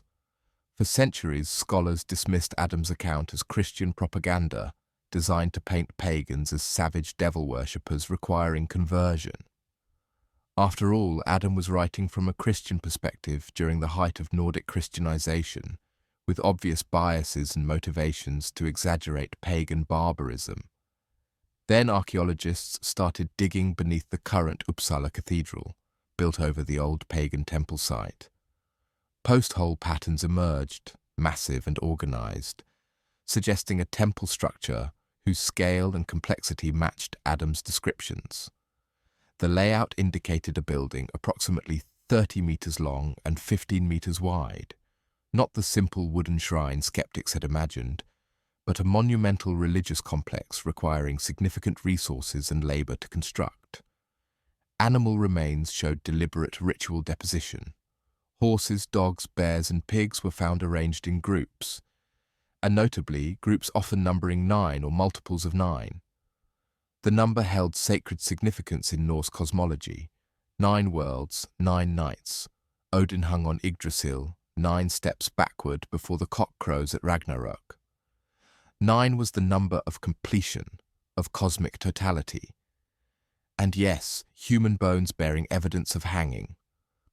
Crushed hyoid bones, the small bone in the throat that breaks during strangulation. Cervical vertebrae trauma consistent with suspension.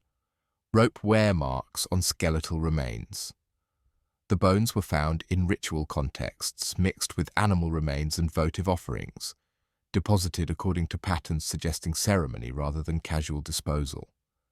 Chemical analysis of soil from the suspected grove area showed elevated nitrogen levels consistent with extensive decomposition of organic matter, what you'd expect from numerous bodies decaying over extended periods. The nitrogen signature was too concentrated to result from normal agricultural activity or casual waste disposal. The blot, from Old Norse, meaning blessing, sacrifice, or possibly blood, depending on etymological interpretation, was central to Norse paganism. It wasn't occasional worship, but the fundamental mechanism for maintaining cosmic order, ensuring fertility and securing divine favor. But Uppsala's version operated on industrial scale. According to Adam, the festival occurred every 9 years, and participants from across Scandinavia were required to contribute offerings. Refusal meant social ostracism or execution as oath-breakers. The entire Swedish kingdom was ritually obligated to participate, making this state-sponsored religious practice enforced through legal and social mechanisms. Adam specifically mentions that even Christian converts were pressured to participate or pay exemption fees, suggesting the ritual had become so economically and socially entrenched that opting out carried significant consequences. The exemption fees funded the festival and temple maintenance, creating economic incentives for enforcing participation. The sagas, recorded in Iceland centuries after Christianization, but preserving pre-Christian traditions, mention blot casually, as routine as church attendance in Christian societies. One saga describes a Norwegian king forced to attend a blot festival where the horse meat was blessed and passed around, referring to sacrificial stallions whose meat was distributed to participants in a communal feast that combined worship, political assembly, and meat distribution. Horses held particular significance in Norse sacrifice. Archaeological sites across Scandinavia show horse burials in ritual contexts, often with human remains. The horse was associated with Freya, god of fertility and prosperity. Eating sacrificed horse meat was communion with divine power, incorporating the god's blessings literally into your body. The hanging aspect connects directly to Odin mythology. The All-Father hung himself on Yggdrasil, the world tree, for 9 nights, pierced by his own spear, to gain the wisdom of the runes. The Uppsala sacrifices mimicked that divine ordeal, transforming death into sacred knowledge, offering lives to Odin in the manner he'd offered himself. One stanza from the Havamal, the medieval Icelandic poem attributed to Odin, describes his self-sacrifice. I know that I hung on a windy tree 9 long nights, wounded with a spear dedicated to Odin, myself to myself. The Uppsala hanging sacrifices weren't random violence. They were theological reenactment, making participants into temporary incarnations of Odin's sacrificial self.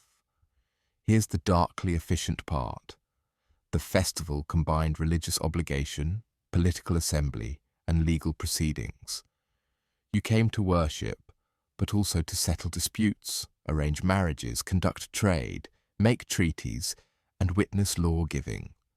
The hanging bodies provided the sacred atmosphere, the divine presence that legitimized political decisions. Scandinavian efficiency, where even the gods demand multi-purpose gatherings, where worship and governance merge into single organized system. Modern Norse pagans sometimes claim the sources exaggerated, that Uppsala's sacrifices were smaller scale or purely animal-based. They point to Christian bias in the historical accounts and suggest archaeological evidence is ambiguous, open to interpretation. But the archaeological record keeps expanding. More ritual sites showing similar patterns, more human remains in sacrificial contexts, more evidence that Adam of Bremen, despite his biases, was describing something real. The details align too consistently across multiple independent sources for pure fabrication. The practice ended officially when Sweden converted to Christianity in the late 11th century, though archaeological evidence suggests blot continued covertly in rural areas for generations afterward. Old Uppsala was deliberately desacralized, a Christian church built atop the pagan temple, literally burying the old gods beneath the new religion. But the memory persisted. The grove, if not the practice, the stories, if not the blood, and the uncomfortable recognition that Viking culture, celebrated now for art, exploration, and complex social structures, was built on systematic sacrifice as much as any other ancient civilization. Some sealed loyalty not with death, but with shared blood. Because if hanging for the gods was one path to power, becoming brothers through blood was another. Herodotus, the Greek father of history, travelled extensively through the ancient world in the 5th century BCE, documenting customs that seemed exotic or shocking to Greek sensibilities. Among the Scythians, nomadic warriors dominating the Black Sea steppes, he witnessed a ceremony that created bonds stronger than kinship. Here's how blood brothers were made. Two warriors who wished to forge an eternal bond would meet before witnesses. They made incisions in their own flesh, usually the arm or hand, cutting deep enough to produce significant blood flow. The blood was collected in a large cup or bowl, often ceremonial bronze vessels specifically maintained for this purpose. Wine was added to the blood along with the blood of a sacrificed animal, typically a horse, sacred to Scythian culture. Each warrior drank deeply from the mixture while swearing oaths before the assembled witnesses and the gods. The oaths were comprehensive and absolute.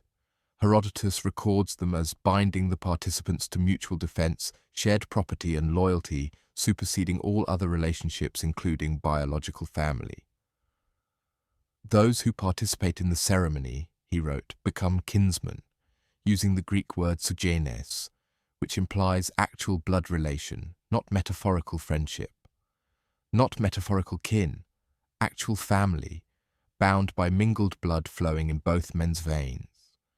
The oath superseded birth families, tribal loyalties, and even marriage bonds in some cases. Betraying a blood brother meant ritual death. The oath breaker would be hunted by both families, both tribes. When captured, they would be subjected to what Scythian custom called sky burial, dismemberment while still alive, the pieces left for carrion birds as punishment for breaking sacred bonds. The body couldn't be buried intact because an intact body could exist in the afterlife. The oathbreaker was erased from existence across all realms. Here's the impossible part.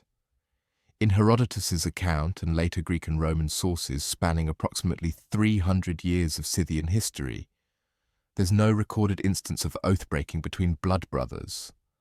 None. 0 documented cases of betrayal.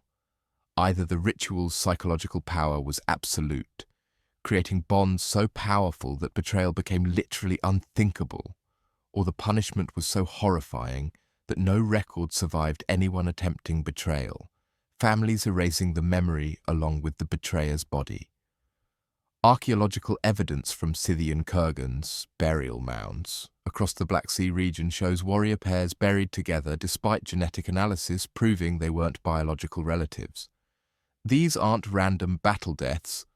These are carefully arranged joint burials with equal grave goods, positioned as if the men were companions in death as in life. Some tombs show evidence of one warrior being killed shortly after the other's death, arrow wounds or sword trauma to the second body that appears to have occurred near the time of burial. The interpretation? One blood brother chose to follow the other into death rather than live without him, or possibly was killed to accompany his brother, fulfilling oaths that extended beyond mortal life.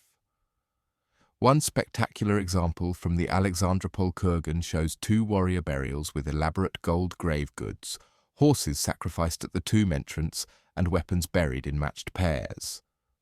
DNA analysis confirmed the men weren't related. Isotope analysis showed they grew up in different regions hundreds of miles apart, but they were buried as brothers, their tomb goods identifying them as equals despite originating from different tribes. The ritual spread across the Eurasian steppes, adapted by Mongols, Turkic peoples, and eventually Slavic cultures. Each variation maintained the core elements: blood mingling, oath swearing, bonds stronger than birth. The Mongols called it Anda, sworn brotherhood, and Genghis Khan himself had several Anda relationships that shaped his empire's formation. Jamuka, Genghis Khan's childhood friend and later rival, was his blood brother. Their eventual conflict, culminating in Jamuka's execution, is portrayed in Mongol sources as tragic violation of sacred bonds, world-breaking catastrophe that destabilized cosmic order. Even when political necessity demanded Jamuka's death, Genghis reportedly wept and honored his brother's request to die without spilling blood by breaking his back, acknowledging the bond even while severing it. The Christian Church would later condemn adelphopoiesis, brother-making ceremonies that emerged in Byzantine Christianity as pagan remnants. Church councils repeatedly banned the practice, calling it unnatural and spiritually dangerous. Some ecclesiastical sources hint darkly at sexual implications, suggesting these bonds were covers for forbidden relationships. But they couldn't eliminate it entirely.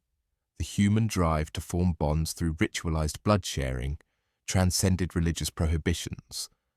Byzantine adelphopoiesis ceremonies continued in modified forms, replacing literal blood with symbolic wine, echoing Eucharist theology, but maintaining the essential element: two men swearing eternal loyalty before God and community. There's something primal in the logic that even squeamish moderns can understand. If you've drunk someone's blood, you carry part of them forever. You're literally incorporated into each other, molecules from their body becoming part of your body. Biology wasn't wrong about that, just imprecise. The Scythians didn't know about blood types, cross-contamination, or blood-borne pathogens. They'd never heard of hepatitis, HIV, or bacterial infections that could transfer through shared blood. They didn't understand that blood brotherhood might create biological bonds beyond the spiritual, diseases shared, parasites transferred, actual biological incorporation through pathogens. In a dark sense, they were more correct than they knew. Drinking someone's blood does create bonds, just not the mystical ones imagined. Infections shared make brothers indeed, though probably not the kind of eternal connection the Scythians intended. But they weren't thinking about disease. They were engineering loyalty through the body's most sacred substance. And by every measurable outcome, it worked. Scythian military effectiveness depended partly on these blood brotherhood networks creating units of warriors bonded beyond normal command structures.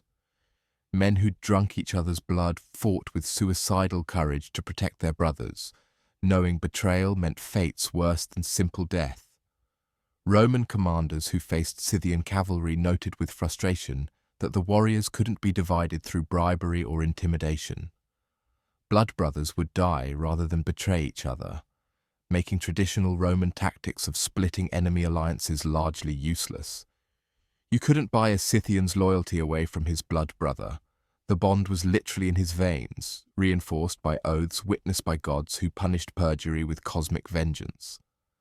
The ritual also created cross-tribal alliances that wouldn't otherwise exist. Warriors from hostile tribes could become brothers through the ceremony, creating peace treaties enforced not by political agreement but by sacred bonds between individuals. If your blood brother's tribe attacked yours, you were obligated to defend your brother even against your birth family. This created complex loyalty networks that sometimes prevented conflicts or escalated them in unpredictable ways. 5 continents, dozens of cultures separated by oceans and millennia.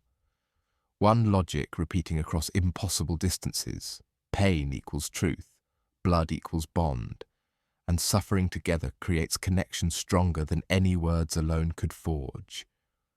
The frescoes in the palace of Knossos show something that looks impossible. Acrobats vaulting over charging bulls, grabbing horns mid-charge, flipping through the air with perfect form, landing gracefully behind one-ton animals bred for aggression. The paintings are beautiful, fluid, dynamic, celebrating human athleticism and courage, beautiful, athletic, and deadly. Sir Arthur Evans excavated Knossos in the early 1900s and found entire walls covered with these scenes. He called it sport, comparing it to modern gymnastics or bullfighting. He romanticized it as evidence of Minoan sophistication, their aesthetic appreciation, their celebration of youth and athleticism. Modern scholars aren't sure what to call it: ritual, performance, sacrifice, athletic competition, or some category that doesn't fit modern classifications. All those descriptors probably apply simultaneously. But recent analysis of Minoan skeletal remains suggests whatever it was, people died doing it. Frequently, and young. Multiple skeletons from Knossos and other Minoan palace sites show distinctive trauma patterns concentrated in specific age ranges: teenagers and young adults with crushing injuries impossible to attribute to normal accidents, crushed ribs, multiple fractures on both sides simultaneously, the kind of compression injury caused by massive impact, shattered femurs with displacement suggesting trampling rather than falls, spinal compression fractures indicating violent dorsal impact, massive head trauma showing blunt force from heavy objects or powerful impacts. The bone damage is consistent with being gored or trampled by large animals, specifically cattle-sized animals moving at speed. One skeleton of a teenage male, maybe 16 years old based on bone development, shows healed fractures on both forearms, classic defensive wounds from previous encounters, and a final catastrophic chest injury that killed him. Multiple ribs shattered on both sides, sternum crushed, spine compressed. He'd survived the bulls before, healed from previous attempts, built up scar tissue and bone calluses. Until he didn't survive. The frescoes show both male and female bull leapers, distinguished by skin color according to Minoan artistic convention. Men painted red-brown, women painted white. Both sexes participated. Both suffered the same injuries. Both died. But was it voluntary? The eternal question that plagues archaeological interpretation. Some scholars argue it was elite sport, a way for aristocratic youth to prove courage and gain social status. The frescoes show elaborately dressed participants with jewelry and expensive clothing, markers of wealth and privilege. Others point to darker evidence: captives from conquered territories, including children, found buried near Knossos with trauma-matching bull-related injuries. Their burials lack the grave goods and careful placement given to Minoan citizens. They're disposed of rather than honored. Sacrifice. Disguised as spectacle, foreign tributes sent to die in Knossos' arenas. Linear B tablets from later Mycenaean periods reference bull ceremonies requiring specific numbers of young participants. The language is administrative, cold, quantities needed, ages specified, provisions for families of those who don't survive. One tablet fragment casually notes 12 youths for the bull dance, 6 returned, families compensated. The bureaucratic tone makes it more disturbing than emotional description would. These are acceptable losses, calculated costs, expected casualties. Modern attempts to recreate bull leaping have failed spectacularly. Professional acrobats, Olympic gymnasts, and experienced stunt performers with modern safety equipment have attempted to vault charging bulls. The results range from near misses to actual injuries. The animals are simply too unpredictable. A bull charging at 20 miles per hour can turn, stop, or accelerate with virtually no warning.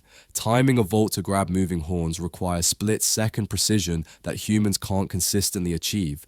And if you miss, 1,500 pounds of muscle and bone don't stop. They crush. So how did Bronze Age teenagers do it? Extraordinary practice starting in early childhood, accepting massive attrition rates, or both. The frescoes show the survivors, the successful vaults, the moments of triumph. They don't document the failures, the crushed bodies, the families mourning children who never returned from the arena. Archaeological evidence from storage areas beneath the palace complexes shows large quantities of medical supplies, herbs used for pain management, materials for setting broken bones, supplies for treating traumatic injuries. The sheer volume suggests regular need, not occasional accidents. One particularly revealing find: a storage jar containing what isotope analysis identified as opium mixed with wine, ancient anesthesia. The quantity suggests it wasn't for recreational use but medical necessity. Was it sport or sacrifice? In Minoan Crete, that might not have been a meaningful distinction. Perhaps it was both simultaneously athletic competition that honored gods through the deaths of participants, elite privilege that demanded the price of broken bodies, spectacular entertainment where the spectacle included regular fatalities. The bulls were sacred to Minoan religion. The labyrinth myth, Theseus, the Minotaur, Ariadne's thread, echoes distorted memories of bull cults and human sacrifice in Knossos' maze-like palace. Greek myth remembered something real, transformed through centuries of retelling into monster stories. The Minotaur that devoured Athenian youth wasn't a literal monster. It was the bull-leaping ceremonies that consumed foreign tributes sent as payment to Minoan power. When the Mycenaeans conquered Crete around 1450 BCE, they initially continued the bull-leaping tradition, but gradually modified it, making it less lethal eventually, replacing it with other forms of athletic competition and religious ceremony. By the time Crete was fully absorbed into Greek culture, the practice had ended, surviving only in myths and the frescoes that still puzzled visitors to the ruined palaces. When leaping failed, when the bulls proved too dangerous, when athletic courage wasn't enough, other cultures proved faith through fire instead of horns. In Sasanian Persia, if you were accused of a crime and protested innocence, the court offered you a choice: confess, face punishment, or walk through fire to prove the gods support your claim. This wasn't metaphorical trial by public opinion. This wasn't symbolic ordeal where priests prayed and everyone pretended to see divine signs.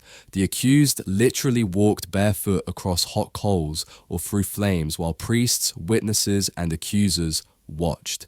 Survival without severe burns meant the gods vouched for innocence. Injury meant guilt. Death meant, well, guilt was proven conclusively. Case closed.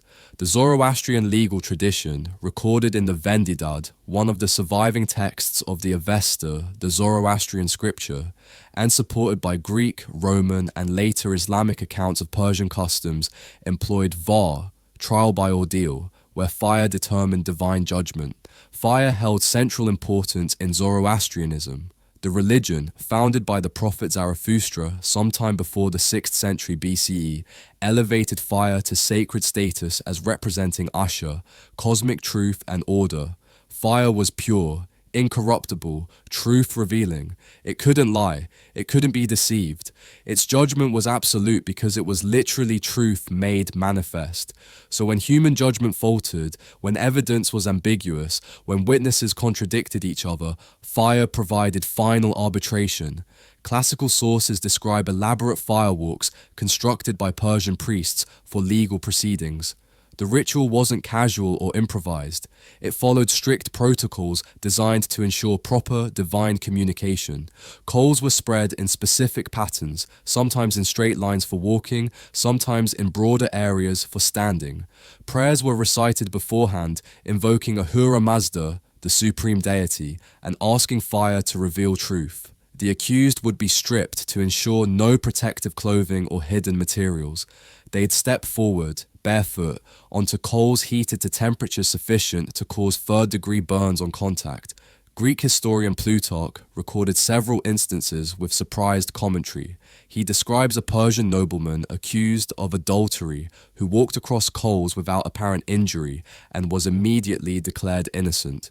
Plutarch attributes it to divine intervention but admits his bewilderment at the physical impossibility. How? Probably physics, not divinity. The Leiden-Frost effect.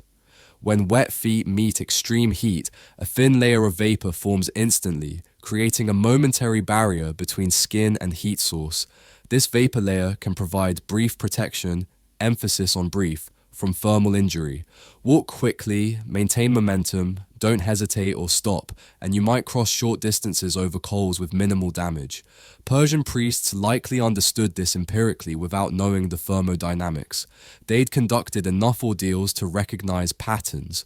Some people crossed successfully, others didn't. They probably noticed that confident, quick walkers fared better than hesitant, slow ones, which made the ordeal self-fulfilling in psychologically brilliant ways. The truly innocent, believing divine protection would save them, convinced of their righteousness, walked fast and confidently. Momentum plus Leidenfrost effect equals minimal burns. Minimal burns prove innocence. Innocence rewarded with freedom. The guilty, knowing they lied, doubting divine protection, fearing punishment, hesitated, broke stride, walked slowly. Hesitation breaks the Leidenfrost effect. Feet remain on hot coals longer. Severe burns result. Burns prove guilt. Guilt punished with execution. So the ordeal became a confession extractor operating through psychological pressure and physics. The ritual revealed not divine judgment, but the accused's confidence level, which correlated with actual innocence often enough to seem divinely accurate. But it wasn't foolproof. The Vendidad includes provisions for when fire speaks falsely, cases where the ordeal's result contradicted other evidence or seemed inconsistent with justice. Apparently, even divine judgment needed legal oversight, suggesting Persian jurists recognized the ordeal's limitations even while maintaining its sacred status. One Sasanian-era inscription describes a nobleman accused of conspiracy who survived the fire ordeal but was executed anyway because multiple witnesses testified against him and incriminating documents were discovered. The god said innocent, the king said guilty. The king won, as kings generally do. The inscription is fascinating because it reveals tension between religious and political authority. The fire ordeal held sacred power, dismissing its verdict risked theological backlash, but political necessity sometimes demanded ignoring divine judgment, revealing that even truth-revealing fire could be overruled by earthly power. Fire ordeals spread beyond Persia. Medieval Europe adopted them enthusiastically during the Inquisition, using nearly identical procedures. The accused would carry hot iron, walk on coals, or plunge hands into boiling water. Survival indicated innocence. Injury proved guilt. The European Church borrowed Persian theological logic wholesale, just changing which deity was supposedly sending judgment. The Catholic Church formalized ordeal procedures in remarkable detail. The Carolingian capitularies, legal codes from Charlemagne's era, specify exact temperatures for iron, precise distances to carry it, standards for evaluating burns afterward. 3 days after the ordeal, priests would examine the wounds. Healed cleanly? Innocent? Still infected or festering? Guilty? Of course, wound healing depends on numerous factors: individual immune response, bacterial contamination, wound care, random chance. But the church interpreted outcomes as divine judgment, creating self-fulfilling prophecy cycles where the guilty were expected to show poor healing and therefore received less. Careful wound care, ensuring their injuries festered. The practice officially ended in Persia after the Islamic conquest in the 7th century CE, though reports suggest fire ordeals continued covertly in rural areas for centuries afterward. Some Zoroastrian communities maintained modified versions even into the modern era, though walking on coals became more symbolic. Temperatures lowered to prevent actual injury, divine judgment rendered through priests' interpretation rather than physical burns. Modern firewalking demonstrations at religious festivals and self-improvement seminars use identical physics. The Leidenfrost effect allows brief contact with hot coals without injury. The difference is modern participants know it's physics, not divine judgment, though some still attribute their success to mental state, positive thinking, or spiritual power rather than understanding the thermodynamics involved. In the Far East, purity required something colder than fire, something more permanent than burns, stone, stillness, and sacrifice that made Persian flames look merciful in their quickness. In 1899, Chinese scholars noticed something strange about dragon bones being ground up for traditional medicine in Beijing pharmacies. The bones bore ancient writing, characters carved with obvious intentionality, systematic patterns suggesting language rather than random marks. What followed was one of archaeology's most disturbing revelations: the discovery that Bronze Age China documented human sacrifice with bureaucratic precision that would impress modern accountants.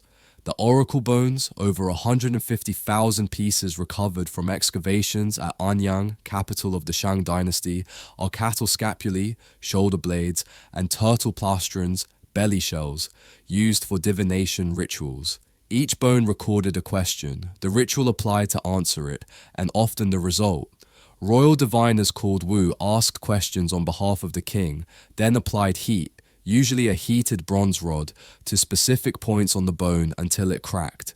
The pattern of cracks was interpreted as divine answers from ancestors who communicated through fire and bone. The questions covered everything: when to plant crops, whether to go to war, if the king's toothache would improve, whether rain would come, how many animals to sacrifice for a particular ritual, and hundreds asked variations of, if we sacrifice X number of people, will the harvest improve? Should we offer 10 men to the river spirit? Will the king recover if we kill 30 captives? The inscriptions are bureaucratic, clinical, treating human life as a resource to be allocated efficiently. One bone fragment reads, "Crack making on Jiashan Day, queer divined. In the next 10 days will there be disaster." The king read the cracks and said, "There will be harm. There may be someone bringing alarming news." On the 5th day, Dingcho, there really was harm. Jiwei reported that the Tufeng were raiding our eastern border and had harmed 2 settlements. The Gongfeng invaded the fields in the region west of the wall. Another, "Shall we offer to Ancestor Yi 100 Qiang?" The Qiang were an ethnic group the Shang routinely sacrificed, captured in raids specifically to provide victims for ritual offerings. The numbers are staggering. Conservative estimates suggest the Shang sacrificed thousands of people annually at peak periods. One bone casually records offering 30 humans to a river deity. Another discusses whether 40 or 50 would be more appropriate for an upcoming royal ancestor ceremony. Archaeological excavations at Anyang revealed the evidence behind these dry records: mass graves containing hundreds of decapitated skeletons buried in ritual pits near palace foundations, weapon caches surrounded by human remains showing execution marks, clean sword cuts through neck vertebrae, royal tomb complexes surrounded by layers of sacrificial victims arranged in patterns suggesting systematic ceremony rather than chaotic violence. The most famous example, Tomb M1001, the undisturbed burial of Lady Solsenondei Fu Hao, a Shang military general and priestess who lived around 1200 BCE. Her tomb contained spectacular bronze vessels, jade carvings, weapons marking her military role, and 16 human sacrifices arranged around her coffin. Some were adolescents, possibly servants, others were adults, potentially captives or slaves killed to serve her in the afterlife. And she was relatively moderate. Royal tombs excavated nearby contained dozens of sacrificial victims. One tomb complex included over 150 humans buried in surrounding pits, plus hundreds of animal sacrifices. The bones provide insight into selection criteria. Most sacrificial victims came from the Chang ethnic group, suggesting ethnic warfare and slave raids specifically to provide ritual victims. But Shang people were also sacrificed. Inscriptions distinguish between Qiang captives, and Ren, Shang people, indicating both groups ended up on altar stones. Some inscriptions describe using criminals or captured warriors. Others casually mention using royal persons, possibly minor nobility or royal household members deemed appropriate for particularly important ceremonies. The Shang weren't primitive barbarians operating on superstition. They had sophisticated bronze working technology, advanced jade carving, complex writing systems, urban planning, standing armies, and administrative bureaucracies. Their capital city, Anyang, covered hundreds of acres with specialized workshops, palace compounds, ritual centers, and residential districts showing clear social stratification. They also industrialized human sacrifice, transforming murder into data analysis conducted with record keeping that would satisfy modern ISO 9001 quality management standards. The process was systematic: identify need, drought, military campaign, ancestor appeasement, consult ancestors through oracle bones about appropriate sacrifice number and type, acquire victims, perform sacrifice, record results, adjust future ceremonies based on outcomes. It's ritual, yes, but it's also quality-controlled manufacturing with continuous improvement metrics. The king asked, the bones cracked, the diviners interpreted, the captives died, the bureaucrats recorded. repeat for 3 centuries. One particularly chilling inscription records, "Should we, in praying for rain, offer up 30 men plus 10 cattle?" As if humans and cattle were interchangeable units in a divine equation, variables to be optimized for maximum rainfall return on investment.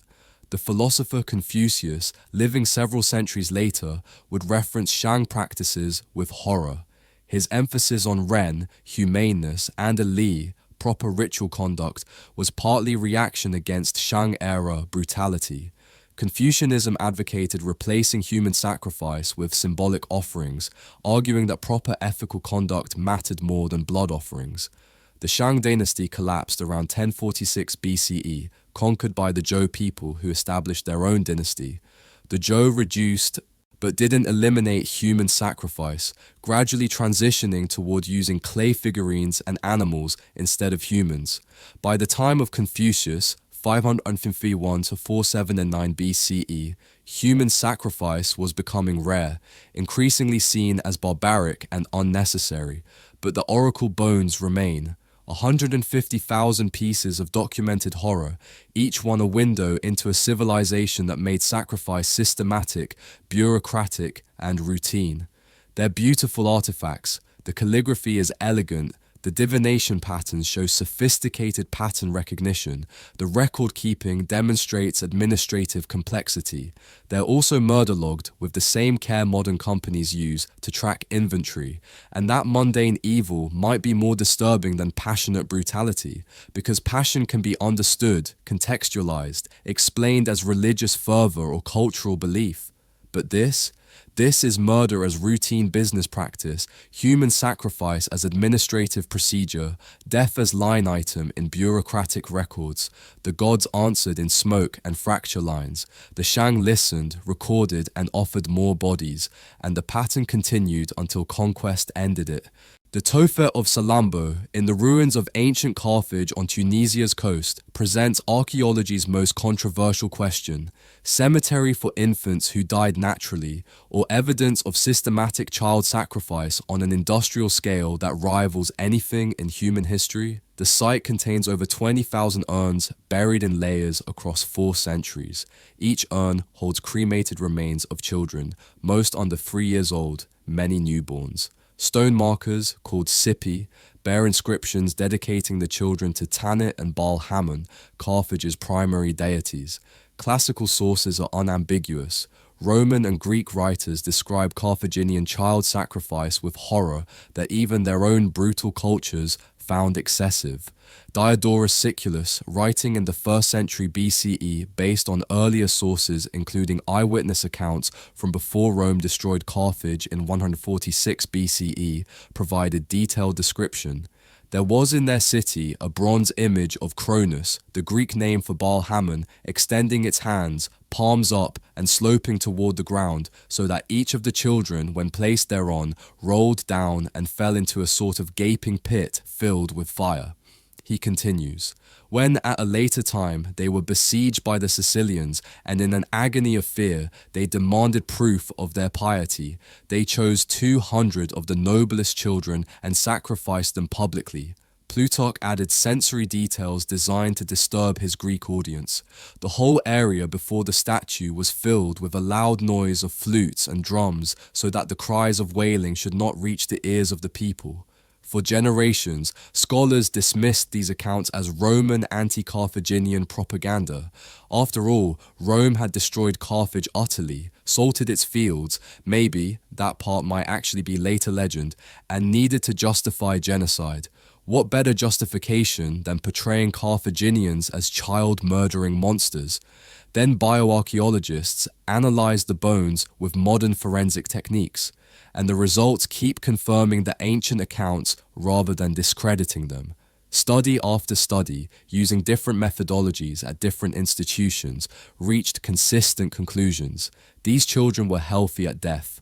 Bone analysis shows no disease markers, no malnutrition, no chronic conditions. The bone density, tooth formation, and growth patterns indicated well-nourished infants from families with resources. Elite families, not desperate poor, sacrificing sick children already dying. age distribution isn't random. There's a spike in newborns and infants under 6 months, the age range most vulnerable to natural causes. But the numbers exceed normal infant mortality rates for the period. And there's another spike in healthy toddlers aged 2-3, which makes no sense for a cemetery since toddlers past infancy have much lower mortality rates.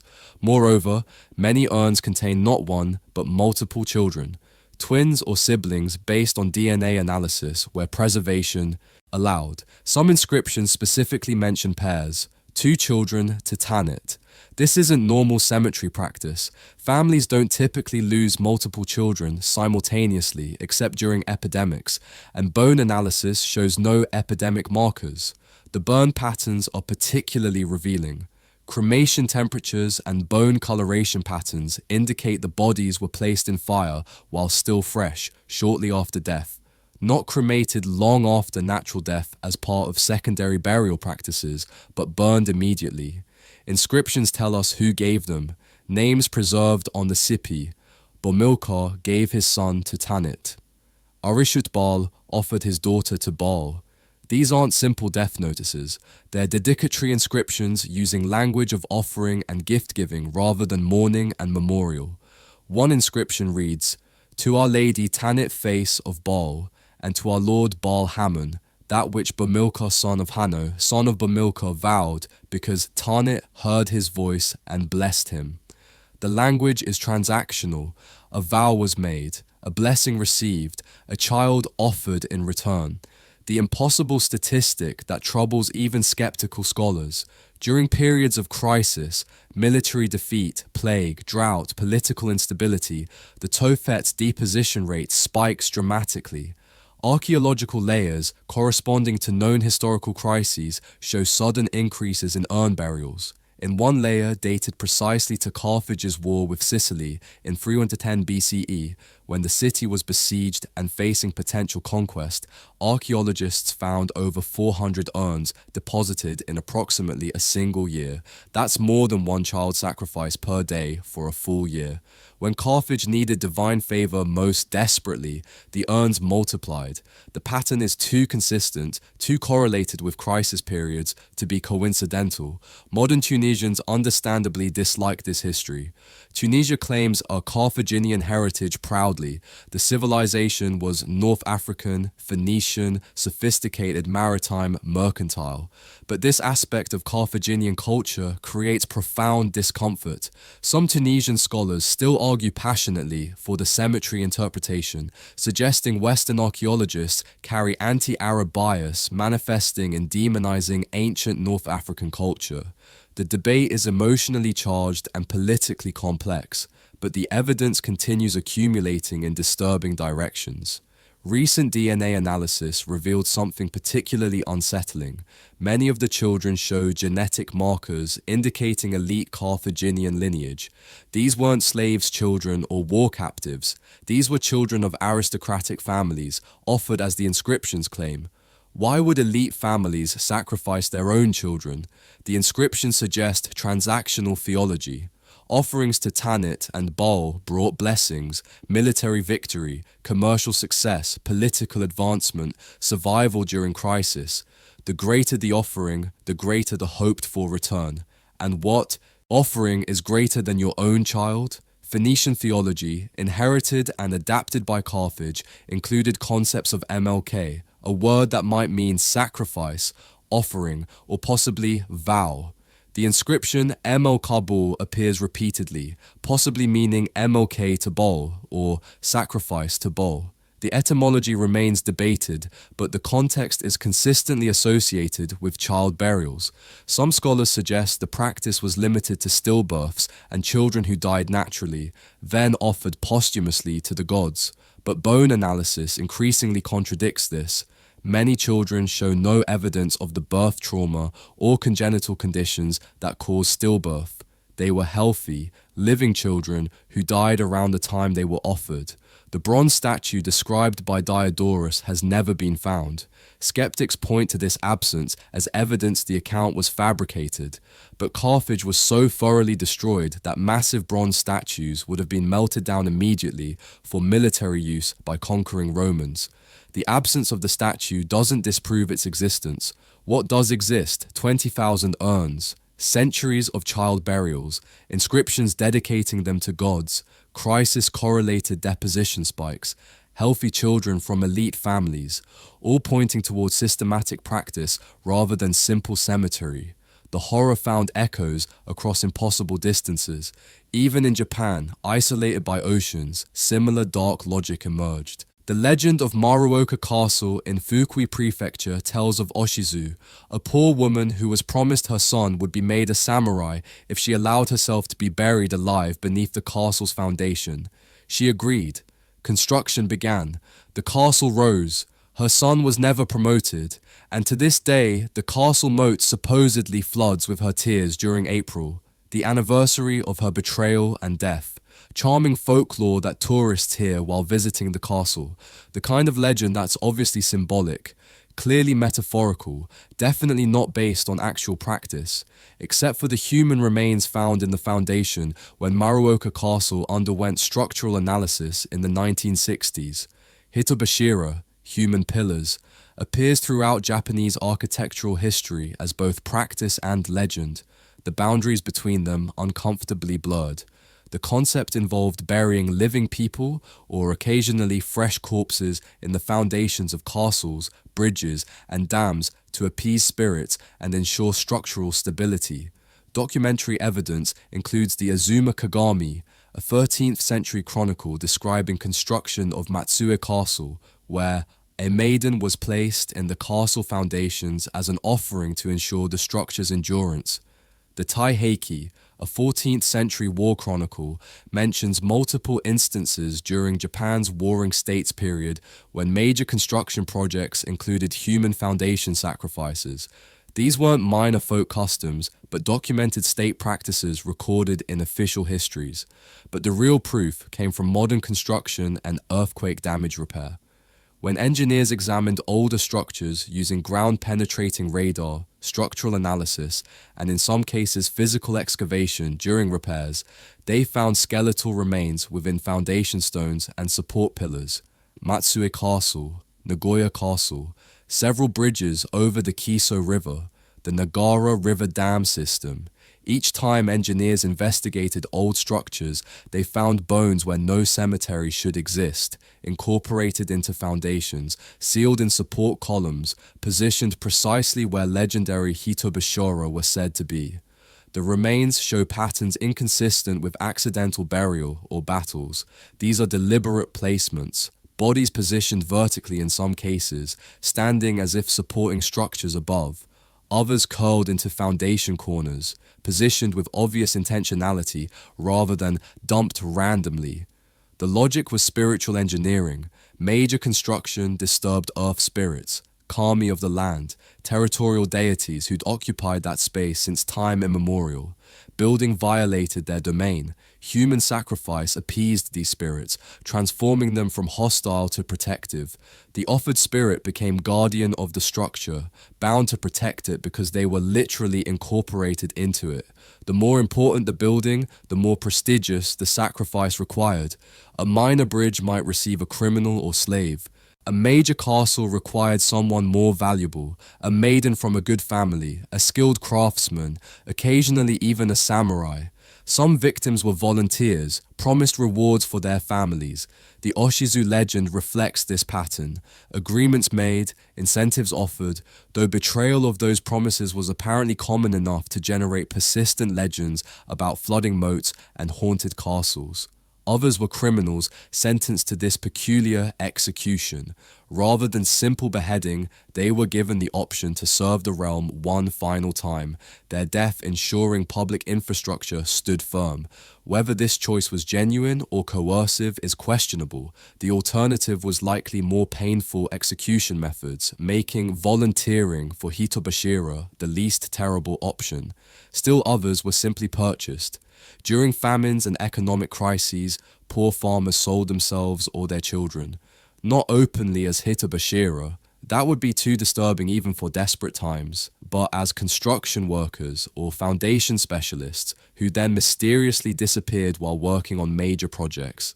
The families received payment, the contractors received human foundations, everyone maintained plausible deniability. The practice officially ended during the Tokugawa shogunate 1603-1868, when authorities banned it as corrupting Buddhist teachings and offending civilized principles. The ban suggests the practice was widespread enough to require official prohibition, not merely isolated folk custom, but rumors persisted through the 19th century.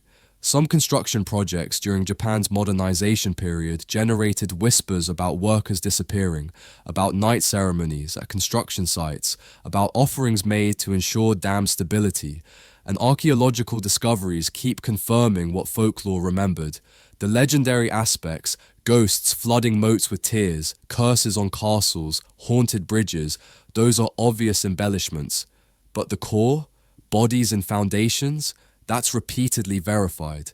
When the 2011 Tohoku earthquake damaged numerous historical structures, emergency repair teams found remains in several cases, not publicized widely. Nobody wants a castle built on human sacrifice to become the headline for important historical landmarks. But documented in engineering reports, catalogued by archaeological monitoring teams, quietly acknowledged by historians. The walls stood firm, the bridges held, and the pattern, now spanning 5 continents and dozens of civilizations, was still hungry.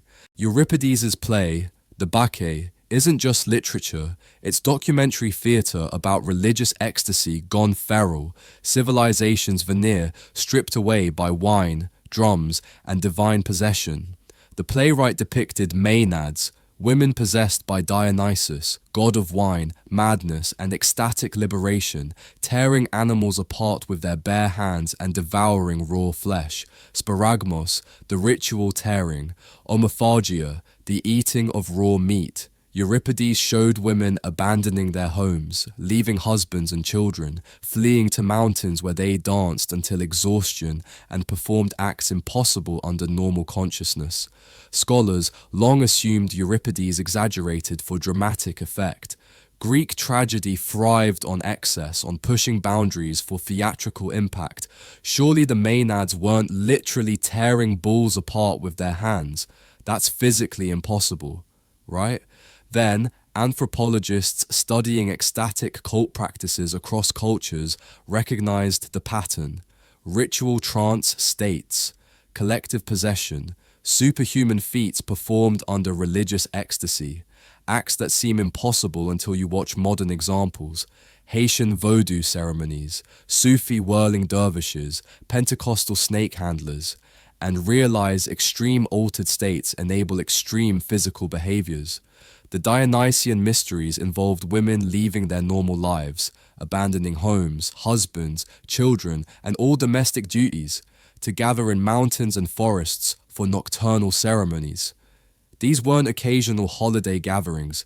During festival periods, women would be gone for days or weeks, living in temporary encampments, worshipping Dionysus under the stars. They danced until exhaustion, drank wine mixed with unknown additives, possibly including psychoactive herbs, entered states the Greeks called enthusiasmos, literally possessed by the god, having the divine entity inside you, operating your body, speaking through your mouth, acting through your limbs.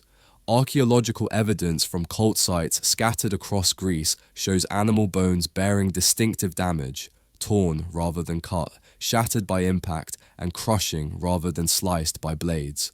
Long bones broken to access marrow, skulls crushed, flesh torn from carcasses with a violence suggesting hands and teeth rather than butchering tools. This wasn't normal food preparation. This was frenzied killing and consumption, sacrifice and feast merged into ecstatic violence. Plutarch, writing centuries after Euripides, but in an era when Dionysian cults still operated, recorded that his own wife participated in the mysteries. He described her returning home at dawn, exhausted, with no clear memory of the night's events and blood under her fingernails that she couldn't explain. That detail, the blood under fingernails, the absence of memory, suggests genuine dissociative states. Modern psychology recognizes that extreme group trance can produce amnesia, loss of conscious control, and behaviors the participant can't recall afterward. The Maenads weren't pretending. They genuinely believed themselves possessed, genuinely couldn't remember their actions, genuinely transformed into something other than their usual selves. The ceremonies terrified Greek men because they represented total loss of control. Women's control, social control, even divine control in some sense. When Dionysus possessed his followers, normal law dissolved. The cosmic order the Greeks worked so hard to maintain through philosophy and legislation simply vanished. Murder became sacred. Madness became wisdom. The irrational became divine. Greek tragedy returns obsessively to this terror.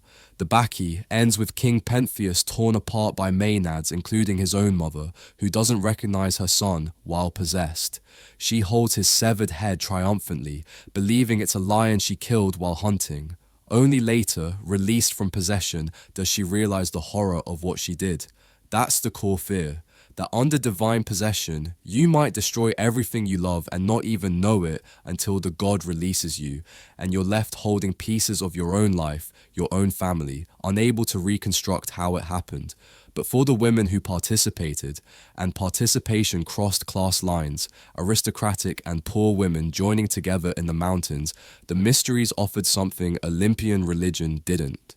Complete transcendence of self, liberation from domestic constraints, permission to be wild, irrational, ecstatic, free. In a society where women's lives were rigidly controlled, where they couldn't own property or participate in politics, where they existed legally as extensions of male relatives, the Dionysian mysteries offered authorized escape. For those knights in the mountains, possessed by the god, they were accountable to no man. They were divine instruments, immune to normal rules. Some participants reported profound spiritual experiences, visions, communications with the divine, insights impossible to articulate afterward. Others clearly suffered psychological trauma. The cult persisted for over 1,000 years because it filled needs Greek society created but couldn't otherwise address. The question Euripides asked in The Bacchae remains: is what the women experienced liberation or destruction, divinity or delusion? The play offers no answer, leaving audiences to judge, probably both, simultaneously. That was precisely the point. Liberation often looks like destruction from outside. Divinity and delusion might be the same experience described from different perspectives. From chaos to code, Rome systematized the ecstatic, bureaucratized the mysterious, turned possession into procedure. Beneath Rome's streets, beneath churches built by Christians who wanted to erase what came before, lie hidden temples to a god whose rites remain mysterious even now. Mithras, Persian light god adapted and transformed by Roman legions, demanded initiates descend into darkness, undergo ordeals, and swear oaths of silence before they could worship light. The Mithraeum under the Basilica of San Clemente in Rome, one of the best preserved examples, shows the standard layout repeated across the empire. A cave-like chamber, long and narrow, seating maybe 20 to 40 people along benches against the walls. At the far end, a relief showing Mithras slaying a cosmic bull, the tauroctony that became the cult's central icon. No windows, no natural light, designed to feel like entering the earth itself, descending into cosmic darkness where transformation occurs. The cult had 7 grades of initiation, each named for celestial or mystical symbols: Corax, raven; Nymphus, bride or bridegroom; Miles, soldier; Leo, lion; Perses, Persian; Heliodromus, sunrunner; and Pater, father. Each level required secret rituals to advance, ordeals testing courage and commitment, oaths binding participants to silence and mutual loyalty. We know fragments. Unlike Christianity, which eventually documented its practices extensively, or the Eleusinian mysteries, which generated enough description for rough reconstruction, Mithraism maintained its secrets remarkably well. The cult oath demanded absolute silence. Members who revealed the mysteries faced execution, not by Roman law, but by fellow cult members enforcing internal discipline. And remarkably, the secret mostly held. No Mithraic scripture survives. No comprehensive ritual manual exists. No insider wrote an exposé. What we have is architecture, frescoes, and artifacts that suggest practice without fully explaining it. Frescoes in the Mithraeum at Ostia Antica show blindfolded initiates being led through chambers, suggesting sensory deprivation techniques. Removing sight forces reliance on other senses creates disorientation, heightens suggestibility. Modern initiation rituals use identical methods. Another fresco shows a naked initiate lying on the ground while other members stand around him, some holding objects that might be weapons or ritual implements. The interpretation: simulated death. The initiate enters the underworld symbolically, confronts mortality, and is reborn into the cult as a new person with new identity. We know the Leograde involved a peculiar purification ritual documented across multiple Mithraea. The initiate's hands and tongue were coated with honey instead of water. Then they were forbidden to wash for days, forced to endure the sticky substance attracting dirt and insects, a test of endurance and discipline disguised as purification. The Miles grade involved a mock execution scene. The initiate would kneel with a sword at their throat while swearing loyalty oaths. If they flinched or showed fear, they failed. If they remained steady, accepting death calmly, they advanced. The psychological impact of feeling steel against your jugular while swearing eternal loyalty would create memories that bind more effectively than any written contract. Frescoes show other ordeals: initiates with hands bound, blindfolded, being led through fire, naked men kneeling before altar flames, figures prostrate while others stand over them with weapons. Each image suggests controlled violence, carefully managed fear, orchestrated ordeal creating psychological bonds through shared trauma. Archaeological evidence from the Mithraeum under the baths of Caracalla included iron shackles built into the walls, suggesting some initiations involved physical restraint, possibly for tests of endurance. How long can you remain bound without panicking? Or for simulations of capture and imprisonment, preparing members psychologically for potential persecution. Because the cult faced intermittent Roman persecution, particularly as Christianity gained power. Being Mithraic could mean legal trouble. The oath of silence partly protected against infiltration by authorities. If you couldn't prove what happened in the Mithraeum, you couldn't prosecute it. The cult appealed massively to soldiers. Over 200 Mithraea have been found across the Roman Empire, concentrated along military frontiers in Germania, Britannia, Dacia, and the eastern provinces. Something about the ritualized violence, the hierarchy of initiation, the secret brotherhood, the emphasis on courage and loyalty resonated with men trained for warfare. Military units sometimes constructed Mithraea near their forts.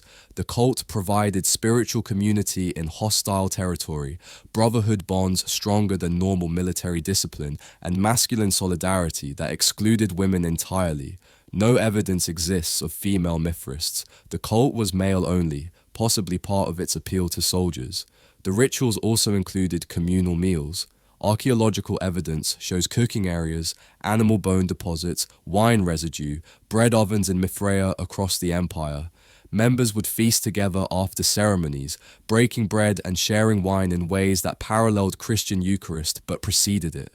One theory suggests Christianity's rapid spread through Roman legions was partly because it offered similar features: male brotherhood, initiation rituals, baptism, communal meals, Eucharist, exclusive truth claims, promise of eternal life. Mithraism prepared Roman soldiers culturally for Christianity, making the transition easier than converting directly from traditional Olympian paganism. When Christianity became Rome's official religion under Constantine, Mithraea were systematically destroyed, temples filled with rubble, altars smashed, inscriptions defaced. Christians literally buried Mithraic sites, building churches atop them as symbolic conquest. The cult's secrecy, which protected it during persecution, prevented it from preserving itself through documentation. No sacred texts meant nothing to defend, nothing to preserve when temples were destroyed. By the 5th century CE, Mithraism had vanished. The last initiates died without revealing secrets, maintaining oaths even as their religion disappeared.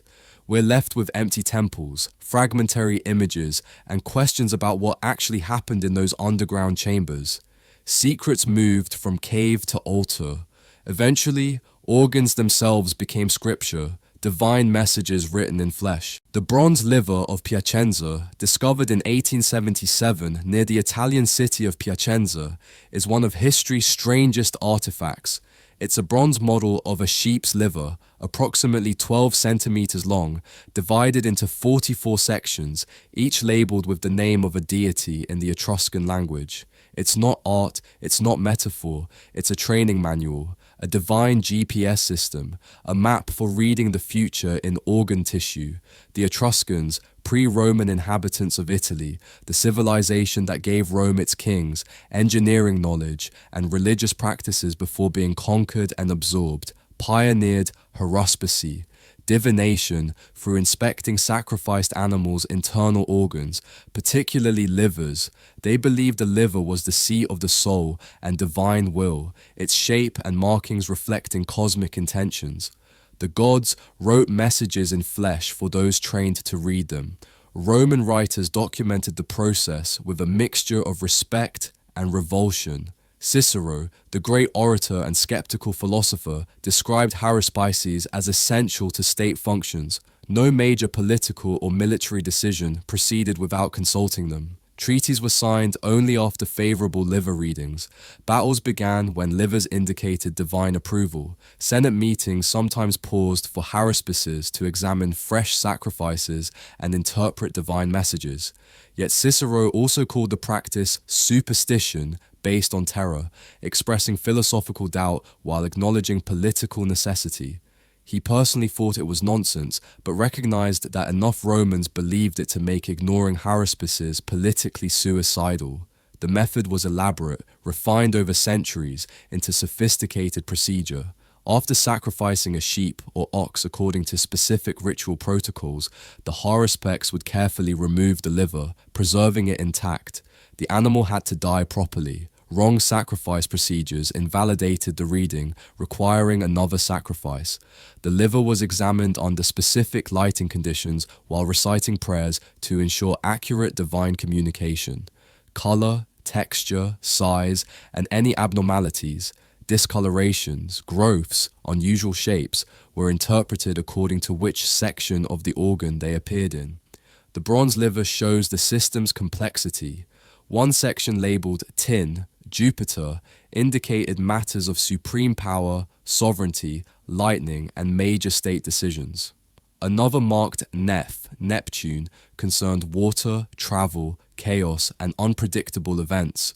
Damage or discoloration in any section meant that deity was sending a specific message about their domain. The system had internal logic. If the Mari, Mars section, showed dark discoloration, war was advised or predicted. If the UNI, Juno section, appeared swollen, matters of family and fertility required attention. If multiple sections showed abnormalities, the interpretation became more complex, requiring senior haruspices to pass relationships between divine messages. Archaeological evidence shows this wasn't folk magic practiced by village healers. It was institutionalized state religion maintained by professional guilds. The Etruscan city of Tarquinia maintained a formal school for haruspices, where training lasted decades.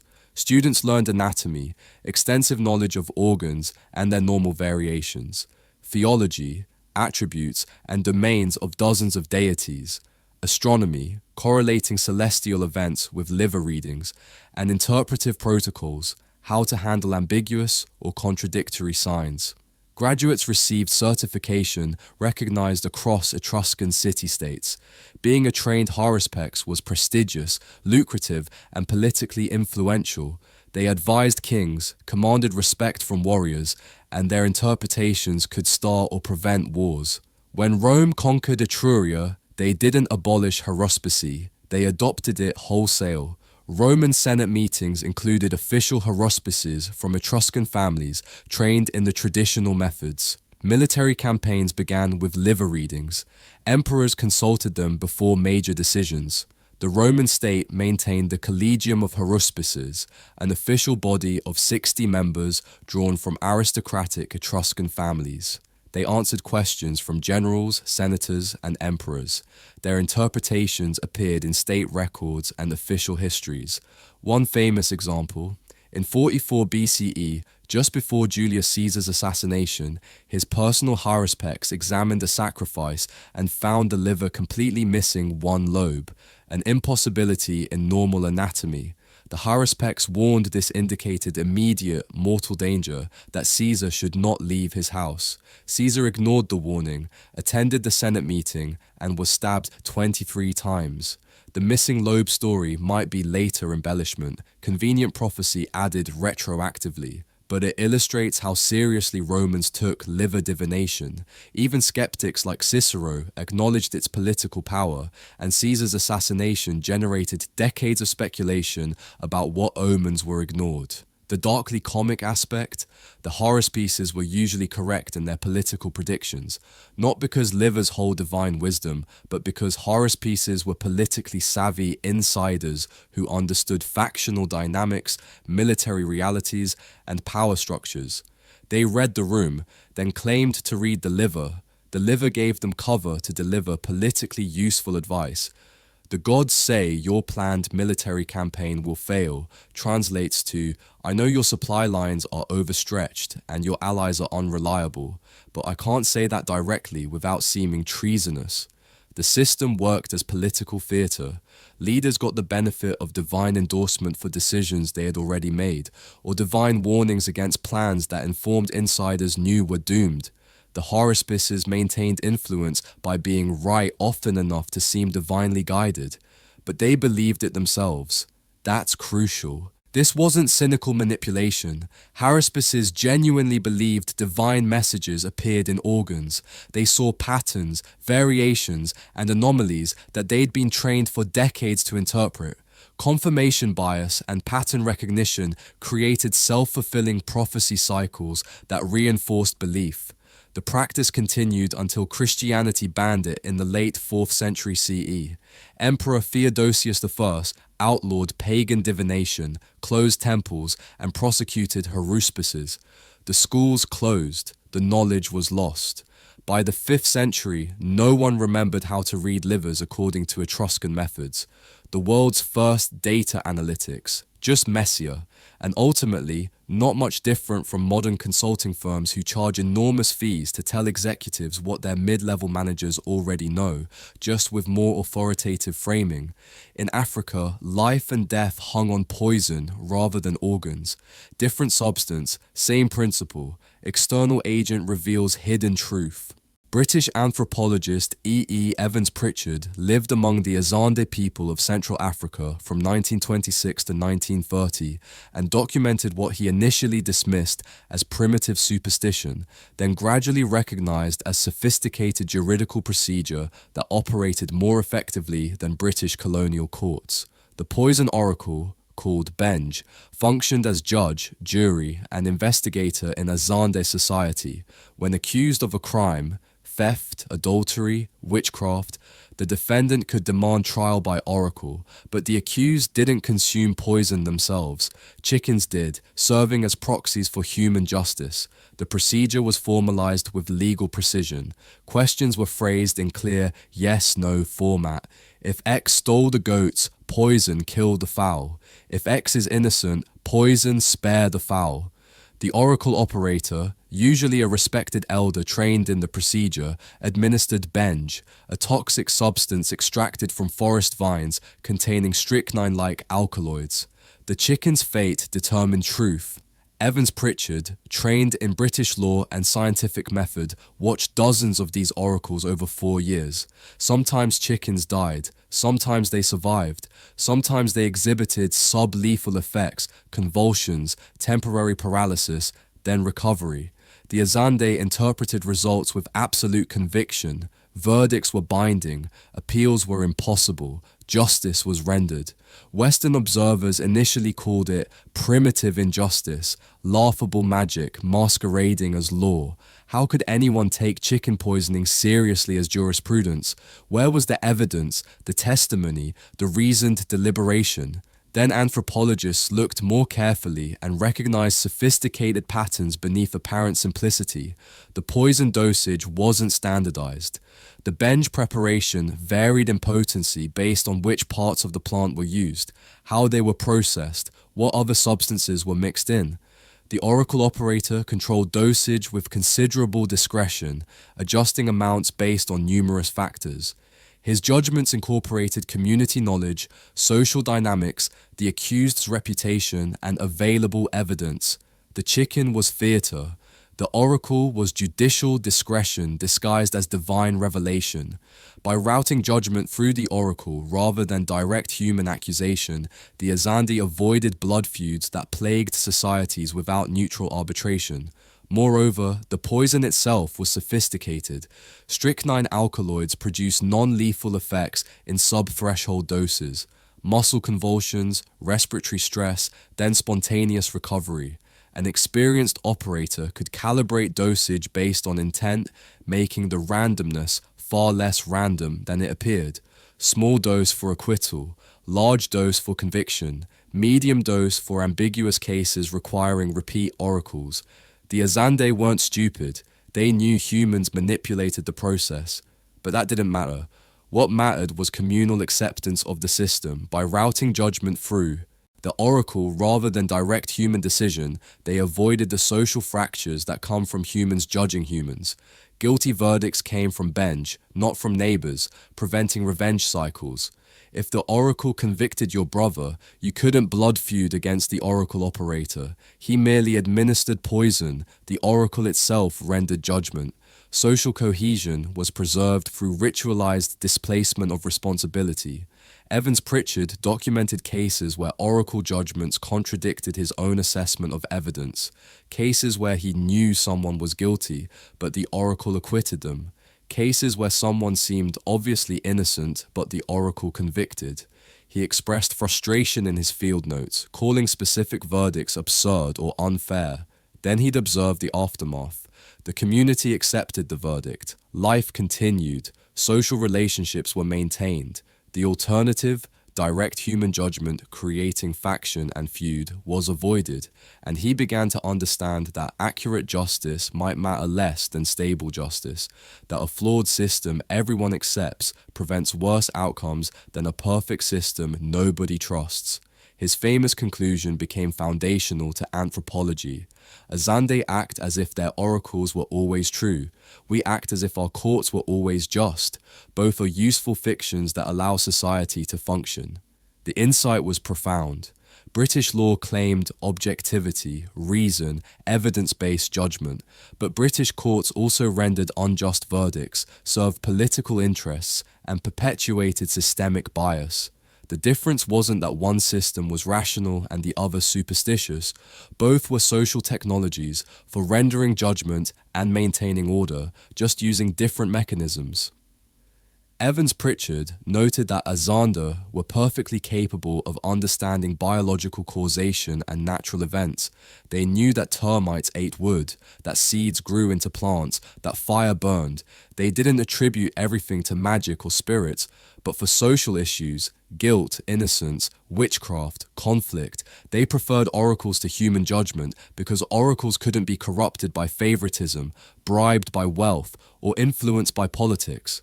The poison oracle was abolished by colonial authorities in the 1930s, deemed barbaric and incompatible with colonial law.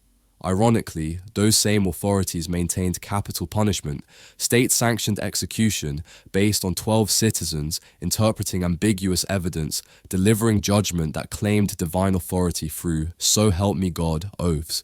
different theatre, same principle. Both systems killed based on social determination of guilt using ritualized procedures that claimed transcendent authority. Modern Azande remember the oracle system with complicated feelings. Some view it as embarrassing superstition, primitive practice better forgotten in the modern era. Others see it as effective social technology that maintained peace better than imported legal systems that privilege wealth and political connections. In Sparta, justice came through different brutality. Proof emerged not from poison or organs, but from blood of men deemed subhuman. Plutarch, writing 5 centuries after Spartan power collapsed, recorded something that still disturbs classical scholars and generates heated academic debates. The Crypteia, a secret operation where young Spartans completing their military training were sanctioned, required even to hunt and kill enslaved helots. This wasn't warfare against foreign enemies, this wasn't battle or honorable combat, this was ritualized terror as education, murder as coming-of-age ceremony, state-sponsored assassination of the enslaved population that outnumbered Spartans roughly 7-1. The Crypteia, literally secret thing or hidden operation, appears in multiple ancient sources, though details vary and interpretation remains contentious. Thucydides mentions it briefly in his History of the Peloponnesian War. Aristotle calls it preparations for war. Plato references it obliquely, but Plutarch provides the most detailed account, and his description sounds like horror fiction, except it's corroborated by other classical sources and archaeological evidence. Here's what apparently happened. Young Spartans completing their ogog, the brutal 13-year military training program beginning at age 7, would be selected for the Crypteia as their final test before full citizenship. Not all participated.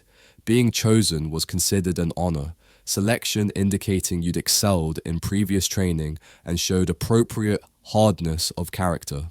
The selected youths were given daggers, short blades suitable for close killing, minimal supplies, and sent into the countryside where helots lived and worked the agricultural lands that fed Sparta.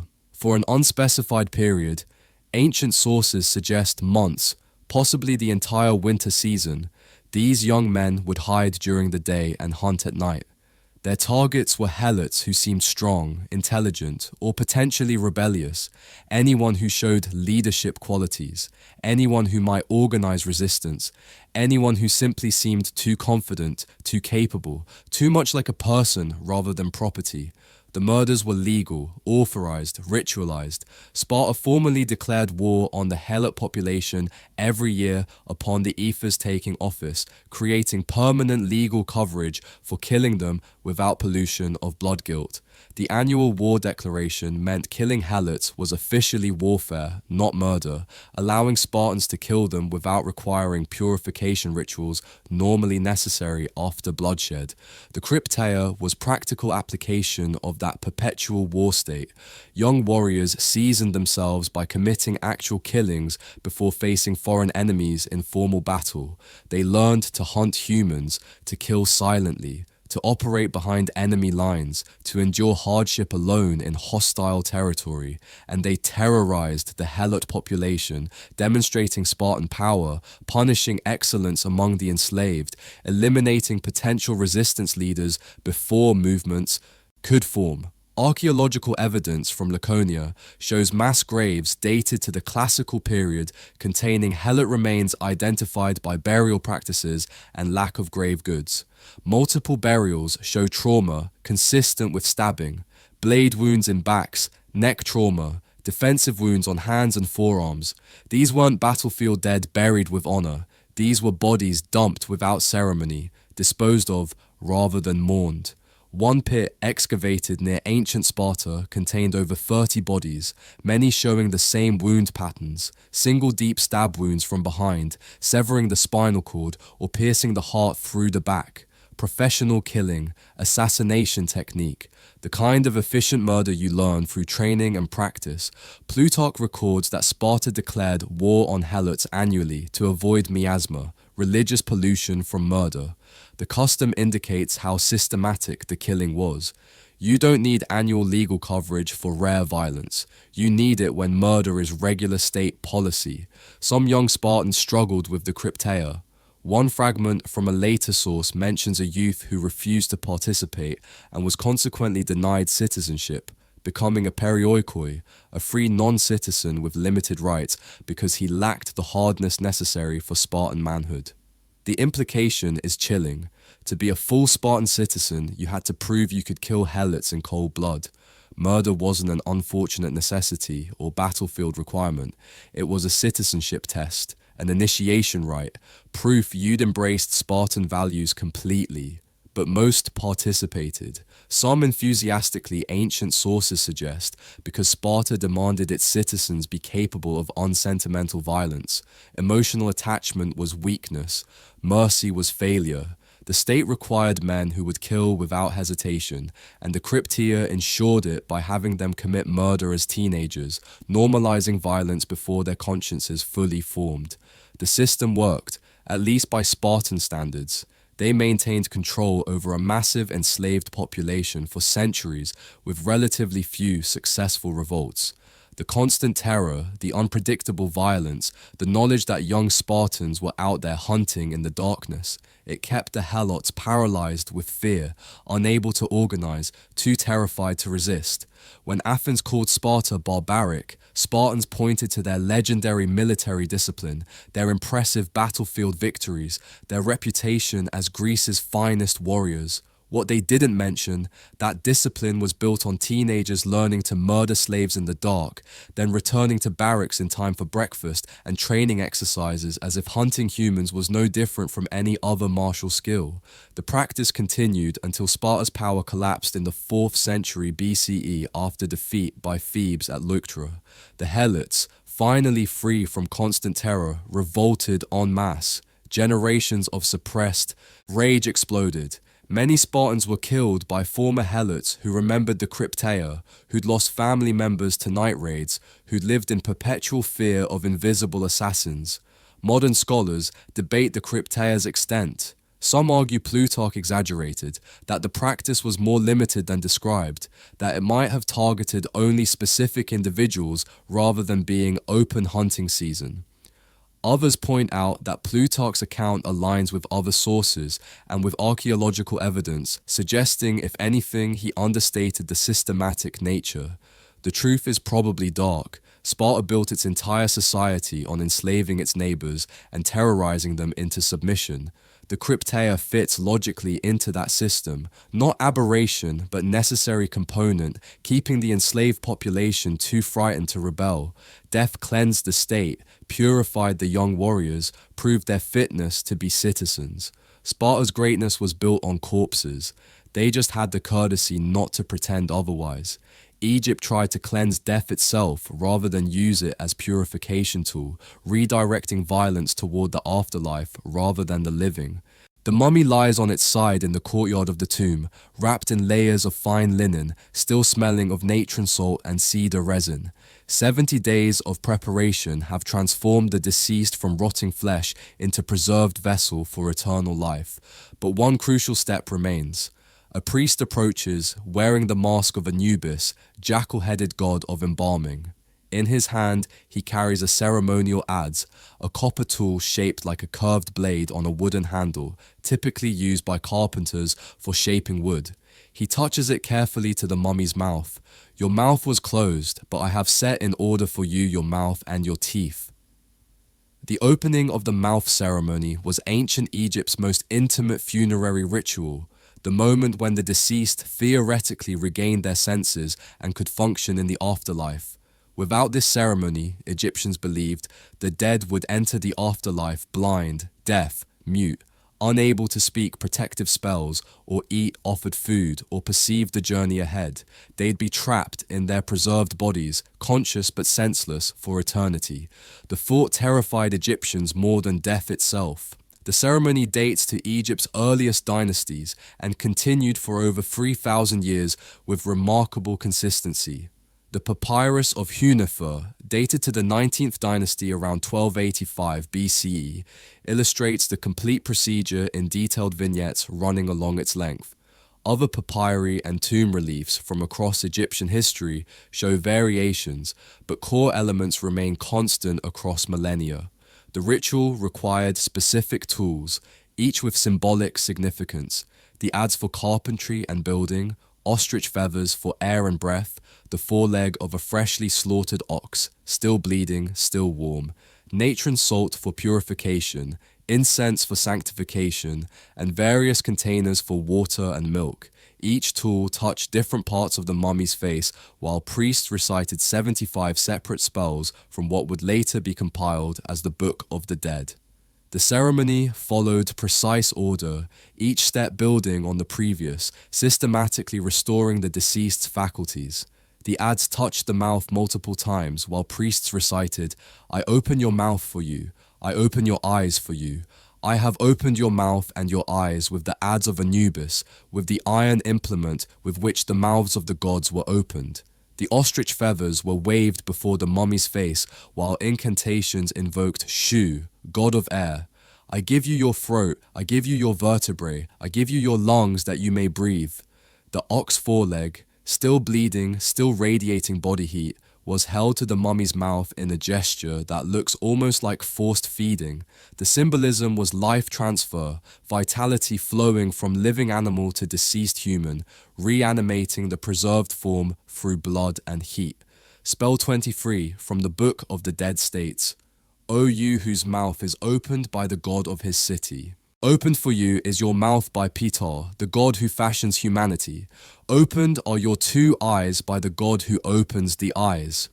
Archaeological evidence shows this wasn't perfunctory ritual performed quickly for minor burials. The ceremony took hours, possibly days, for wealthy individuals who could afford extensive rites. Tomb excavations reveal multiple sets of ceremonial tools cached near burial chambers, suggesting repeated ceremonies or backups if implements broke during use. The tomb of Tutankhamun contained several ceremonial adzes, some showing wear patterns from actual use rather than being purely decorative. Laboratory analysis found organic residue on them, oils used in mummification, blood from sacrificial animals, and textile fibers from mummy wrappings, proving these weren't symbolic objects but functional tools used in actual ceremonies. The most haunting detail? The ceremony was performed not just on mummies, but on statues, sarcophages, and even ritual objects. Egyptians opened the mouths of coffins so they could speak protective spells. They opened the mouths of Shabti figurines so these servant statues could respond when called to work in the afterlife. They opened the mouths of canopic jars containing preserved organs. They even opened the mouths of tomb paintings and reliefs. They animated everything through ritualized touch. Every representation of life required this ceremony to be fully functional. The universe was filled with things needing mouths opened, eyes cleared, senses restored through proper ritual. Its theological obsession with completion, with wholeness, with ensuring nothing, not even death, especially not death, remained incomplete or imperfect. The ceremony reveals Egyptian cosmology's deepest anxiety, that death might be permanent, that preservation might be insufficient, that despite all efforts, mummification, tomb building, grave goods, spells, the deceased might not survive into the afterlife. The opening of the mouth was the final guarantee, the last insurance policy, the moment when preservation became animation. Priests performing the ceremony weren't just following religious obligation, they were performing resurrection magic, bringing the dead back to functional existence. The touching of tools to the mummy's face was literally reactivating sensory organs through divine power, channeled through human hands and sacred implements. One papyrus describes a priest who delayed performing the ceremony properly, and the deceased appeared to him in dreams, complaining of being unable to see or speak in the afterlife, trapped in darkness and silence despite proper burial. The terrified priest returned to the tomb and performed a complete ceremony, after which the dream stopped. Whether this story is historical or cautionary tale, it reveals the absolute necessity Egyptians attached to proper performance. The ritual represents the last kiss between worlds, delivered with copper tools and ox blood. Instead of human lips, the living reaching across the boundary of death to touch the dead, to restore them, to ensure they continue existing in transformed form. For some cultures, the dead weren't just honored or restored, they were used, conscripted, sent as messengers to gods who demanded innocence in small packages. In 1999, near the summit of Lulailico, a 22,000-foot volcano straddling the Argentina-Chile border, mountaineers found 3 children sitting in the ice, not buried beneath snow, not scattered by avalanche, sitting cross-legged, as if waiting, perfectly preserved for 500 years. The Incan ritual of Capacocha sent children to mountain peaks as messengers to the gods, offerings to ensure agricultural fertility, tributes to maintain cosmic order. The children of Lulailico, named the Lightning Girl, approximately 6 years old, Lulailico Boy, approximately 7, and the Maiden, approximately 15, provide forensic evidence so detailed that we can reconstruct their final year with disturbing precision. Hair analysis revealed their last year in unprecedented detail. Human hair grows approximately 1 centimeter per month, and different sections preserve chemical signatures of diet, drug use, and geographic location during growth. The children's hair became a timeline, each centimeter representing a month of their final year. Isotope testing showed dramatic dietary changes. For the first several months, their hair showed normal Incan commoner diet: potatoes, quinoa, occasional meat, local water sources. Then, about 12 months before death, their diet shifted radically. Maize, corn, became predominant, particularly maize beer called chicha.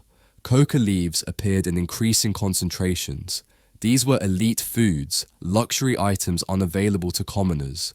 The maiden's hair contained traces of alcohol and coca for 12 consecutive months before death, with concentrations increasing steadily.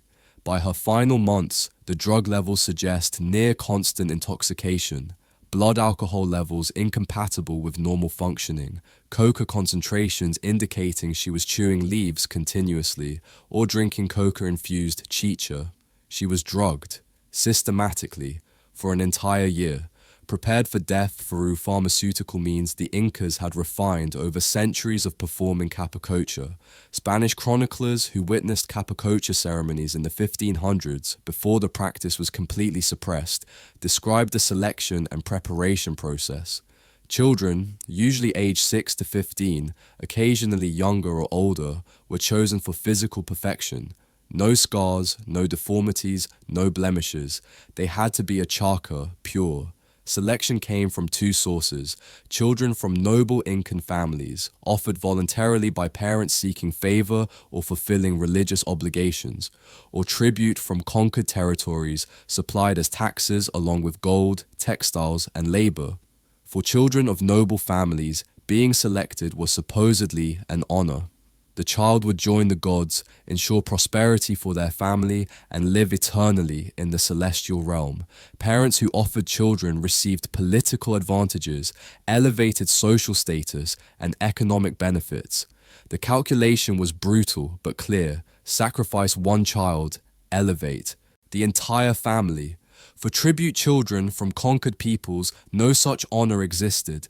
They were taxes paid in flesh, children torn from families to satisfy Incan demands. Some families complied, believing resistance meant worse punishment for entire communities. Others hid their children, risked rebellion, or fled to remote areas where Incan authority couldn't reach. Once selected, children underwent ceremonial preparations in Cusco, the Incan capital. They were dressed in finest textiles, given jewelry and ornaments marking them as sacred, and paraded through the city while thousands watched. They became living gods, Akla, consecrated children who already belonged to the divine realm despite still breathing.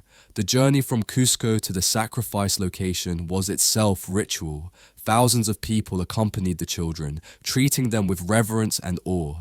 At certain stops, ceremonies were performed, more chicha given, more coca provided. The children were kept in altered states, drunk, drugged, overwhelmed by attention and ceremony, so they couldn't fully process what was happening.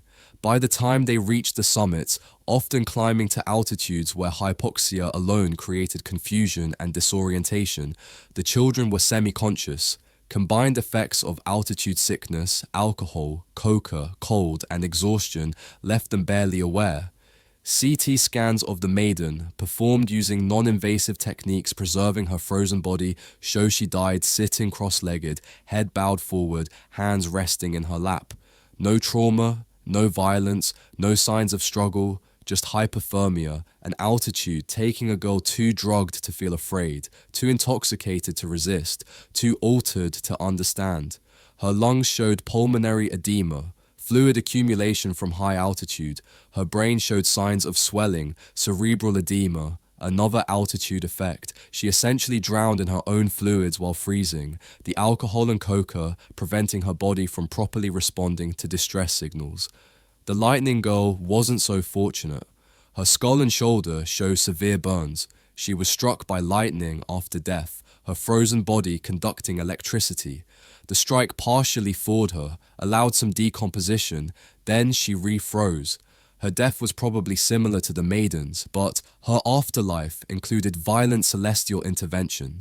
The boy showed evidence of what might have been earlier illness. His lungs contained evidence of respiratory infection, possibly tuberculosis.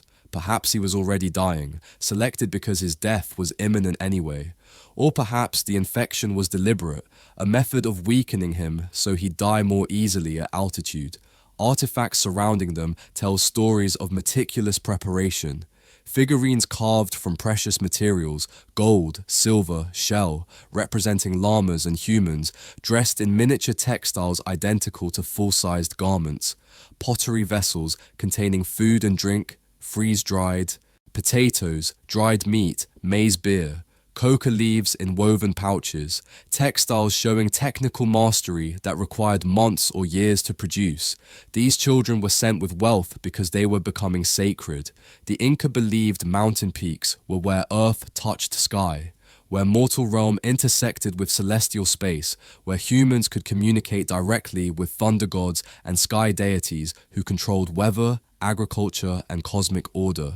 The children ensured agricultural fertility for entire regions. Their sacrifice fed thousands. The math was brutal, clear, and apparently effective by Incan standards. Sacrifice 3 children, ensure harvest for 100,000 people, prevent famine, maintain order. The calculus was utilitarian, pragmatic, horrifying. Modern descendants of Incan peoples have complicated relationships with capacocha. Some view it as barbaric practice best forgotten.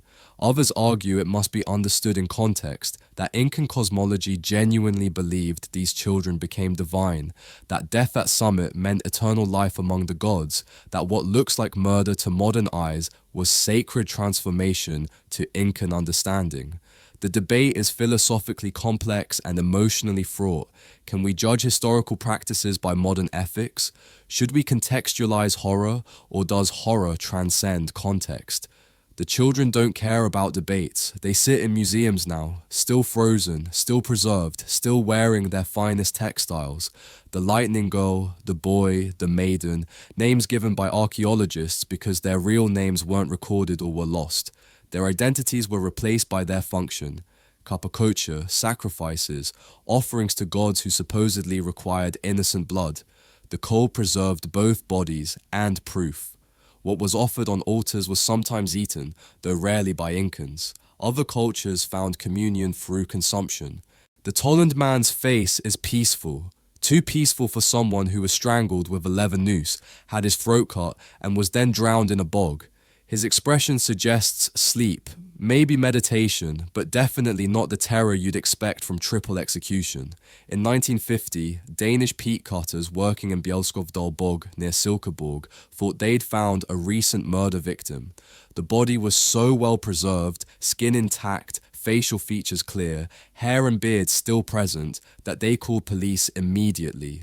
Radiocarbon dating later revealed the victim died around 400 BCE, over 2,000 years earlier. Peat bogs preserve bodies through unique chemistry. The cold, acidic, oxygen-poor environment prevents normal decomposition. Bacteria can't function. Soft tissues are tanned by acidic water like leather. Bodies can remain recognizable for millennia, preserved so completely that you can see their last expressions, identify their last meals, examine their fingernails. Tollund Man wasn't alone. Over 100 bog bodies have been recovered from peat bogs across northern Europe, Denmark, Netherlands, Germany, Britain, Ireland. Many show evidence of violent, ritualized death. The pattern repeats with disturbing consistency, overkill suggesting ritual rather than simple execution. Lindo Man, found in Cheshire, England in 1984, struck on the head twice with blunt objects, garroted with a thin cord, throat cut with sharp blade, then face down in the bog. 3 different killing methods, any one of which would have been fatal. The Elling woman from Denmark, hanged with a leather rope, then buried face down with her cloak pulled over her head. The positioning deliberate, the face-down burial unusual, suggesting she wasn't supposed to return or watch the living. The Grauboller Man from Denmark, throat cut ear to ear with a blade so sharp it left clean cuts through tissue and cartilage. The wound was massive, essentially decapitation without removing the head. Then he was deposited in the bog. Archaeologists initially assumed these were criminals executed for crimes or murder victims whose bodies were hidden in bogs. The preservation was accidental, morbid luck rather than intent. Then they examined the bodies more carefully, and assumptions collapsed. These weren't malnourished outcasts or low-status victims. Bone analysis showed they were well-fed, healthy individuals with no signs of chronic malnutrition or disease. Lindo Man's fingernails were manicured. His hands showed no calluses, no signs of manual labor. He'd never worked fields, never wielded tools. He was aristocracy or priesthood, someone whose hands remained soft through privileged life. The Grauballer Man's hands told similar stories. No evidence of hard labor. His stomach contents showed his last meal included grains and seeds from plants flowering in late winter or early spring, suggesting sacrifice timing coordinated with seasonal transitions. Tollund Man's last meal, preserved in his stomach, was a porridge containing barley, linseed, and numerous wild seeds. Analysis revealed it was deliberately prepared, not normal food, but ritual meal. The seed mixture corresponded to plants used in Norse and Celtic ritual contexts, possibly with psychoactive properties that would ease the transition to death. These were elite individuals offered to gods, not criminals disposed of in bogs. The bogs themselves were sacred to Celtic and Germanic peoples. Watery places, neither land nor sea, neither solid nor liquid, were thresholds to the otherworld, liminal spaces where mortal realm touched divine dimensions. Offering valuable objects to bogs was common across Northern European Iron Age cultures. Archaeologists have recovered weapons deliberately destroyed, bent swords, broken shields, jewelry, gold torques, elaborate brooches, agricultural implements, and even complete war chariots from bog deposits. These weren't accidents or losses, they were offerings, but sometimes the bogs demanded more than objects, sometimes they demanded life. Analysis of bog body isotopes suggests many victims were travelers, people from distant regions whose bones show different water and soil signatures than local populations. Strangers passing through were sometimes selected for sacrifice.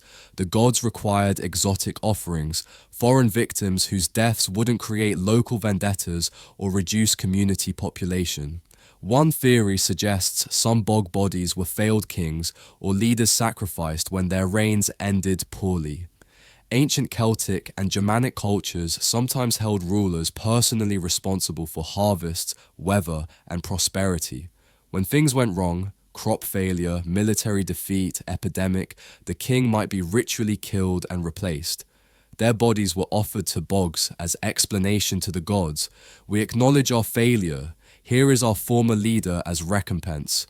The triple death pattern, called overkill in modern forensic terminology, has specific religious interpretation. Multiple causes of death ensured the sacrifice took, covering all divine preferences. Some gods wanted hanging, others wanted blood, still others wanted drowning. The Celts gave all three simultaneously, guaranteeing someone up there would be satisfied. It's theological insurance through redundancy, making absolutely certain the sacrifice counted. The violence wasn't random or passionate. These were careful, ritualized procedures. The noose around Tollundman's neck was woven leather, carefully braided, positioned precisely to strangle efficiently. The blow to Lindoman's head was calculated to stun, not immediately kill. The throat cutting was performed with sharp blades that left clean cuts rather than jagged tears. These were professionals performing ceremonial executions, not angry mobs conducting chaotic violence. The bogs held them for 2 millennia in perfect stasis. When modern peat cutters found them, they looked asleep, recent dead. Lindoman's fingerprints were clear enough for police to attempt identification before radiocarbon dating revealed his antiquity. But forensic analysis reveals terror the preservation hides. Tollundman's intestines show spasming, the body's response to strangulation. Lindoman has defensive wounds on his hands, subtle but present, suggesting he raised arms to protect his head before the final blows. The Grobal man's hands are clenched in rigor mortis, fingers curled in fists that suggest his final moments weren't peaceful acceptance. The bogs remember what the faces don't show. The preservation creates false serenity, peaceful expressions masking violent deaths. We see them as sleeping. They died screaming, just silently, strangled before they could make sound. Humanity devoured its own, sometimes literally. Other cultures found communion through consumption rather than offering. In 2005, excavations at Cerro Baul in southern Peru uncovered something that fundamentally changed our understanding of the Wari Empire and challenged assumptions about why cultures consume human flesh. The site was a Wari administrative center, a brewery and feast hall complex overlooking the Moquegua Valley, and in the ritual deposits surrounding it, archaeologists found human bones bearing distinctive butchery marks identical to those on animal remains processed for food. The bones showed systematic processing, dismemberment at joints, defleshing with stone tools, marrow extraction through deliberate breaking of long bones. Skulls had been opened to access brain tissue. Ribs showed cut marks where meat was carefully stripped away. These weren't casual trauma marks or battle wounds. This was systematic food processing, human bodies butchered with the same techniques and care given to preparing llamas or guinea pigs for feasts. But here's what separated this from violence cannibalism or starvation cannibalism. The bones belonged to Wari elite. Isotope analysis revealed these individuals had grown up eating high-status foods, maize, quinoa, camelid meat, chicha beer. Their dental records showed access to elite diet throughout life. These weren't war captives or sacrificed slaves. They were ancestors, family members, community leaders, and they'd been eaten by their own people, deliberately, ceremonially, with evident care and reverence. The brewery at Cerro Baul produced chicha on industrial scale. Estimates suggest over 1,500 gallons during the final ceremony before the site was abandoned around 1000 CE. Chemical analysis of residue in brewing vessels revealed something extraordinary. Vilca tree seeds had been added to the beer. Vilca seeds contain DMT and bufotenin, powerful hallucinogens still used in Amazonian shamanic rituals. The Wari weren't just getting drunk, they were achieving profound altered states, visions, encounters with divine realms through carefully engineered psychoactive compounds. So here's what apparently happened during Cerro Baul's final ceremony. The Wari decided to abandon this administrative center, likely due to drought, political instability, or strategic repositioning. But abandonment required proper closure, ritual termination that honored the site and ancestors who'd lived there. Elite community members, possibly selected, possibly volunteers, possibly individuals who died recently and been preserved for this purpose, were ritually killed or their bodies ceremonially prepared if already deceased. Their flesh was processed with the same care given to preparing food for honored guests. The bodies were likely cooked with corn and peppers based on residue in ceramic vessels recovered from the feast hall. Cooking made the flesh edible, but also transformed it ritually, changing raw death into prepared communion. Then the community, gathered in the feast hall, consumed them while drinking hallucinogenic beer that opened doors to spiritual realms. This wasn't simple eating, this was incorporating ancestors, taking their wisdom, strength, social status, and spiritual power literally into the living community before dispersing to new territories. After the feast, the hall was methodically destroyed. Pottery was smashed ceremonially, not accidentally, but deliberately, vessels broken in patterned ways suggesting ritual termination. The brewery was filled with rubble. The entire complex was ceremonially killed, made non-functional, so it could accompany the ancestors into the otherworld rather than remaining as hollow structure in the mortal realm. The bones left behind showed no signs of disrespect or disposal. They were deposited carefully in pits with grave goods and offerings, suggesting even after consumption, the ancestors retained their honored status. The eating wasn't violation, but intimacy, communion in the most literal sense. Spanish chroniclers who documented Andean practices in the 16th century were obsessed with finding cannibalism, using it to justify conquest and forced conversion. They condemned all indigenous rituals as devil worship and catalogued every report of human consumption as evidence of barbarism. But they never understood what they were witnessing. They saw cannibalism as ultimate savagery, the mark of subhuman peoples requiring Christian salvation. They couldn't comprehend that for Andean cultures, consumption might be the highest honor, the closest possible relationship between living and dead. The Wari weren't being cruel, they were being intimate. They were ensuring ancestors traveled forward in the flesh of their children rather than being left behind when communities migrated. They were incorporating ancestral wisdom literally, making it part of living bodies rather than abstract memory. The theology would sound very familiar to Christians if they thought about it carefully.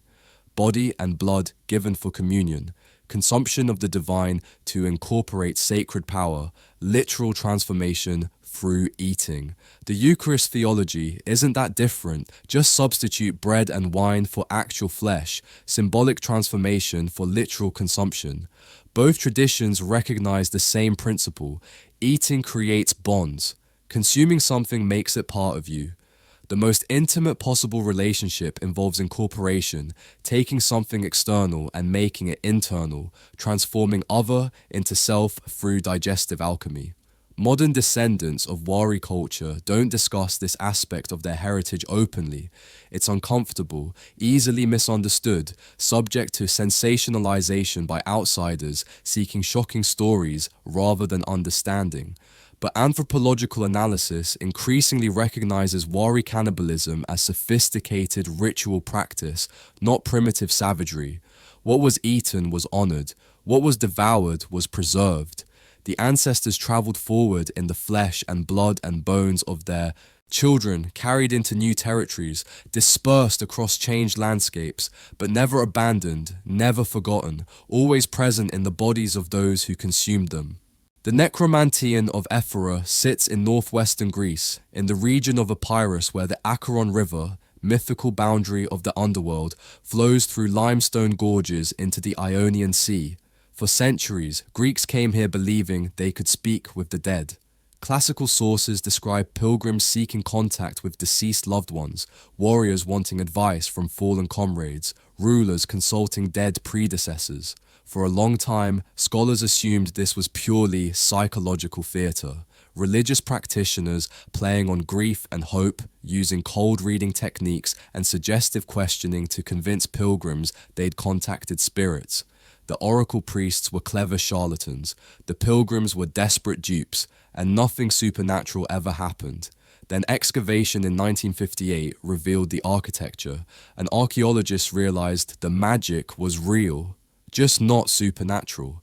It was sophisticated psychological manipulation using architecture, sensory deprivation, drugs, and stagecraft.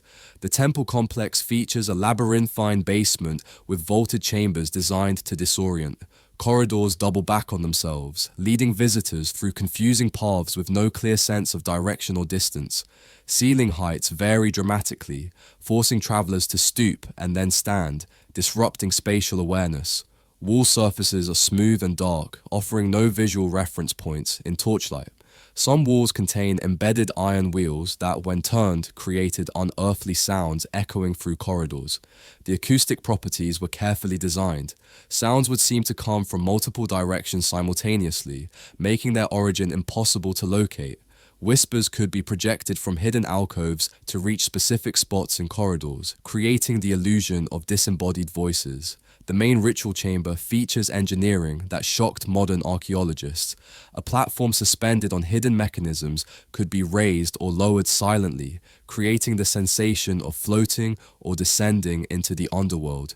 Mirrors and polished metal surfaces positioned strategically created multiple reflections, making single figures appear as multiple spirits or showing pilgrims their own reflections from unexpected angles.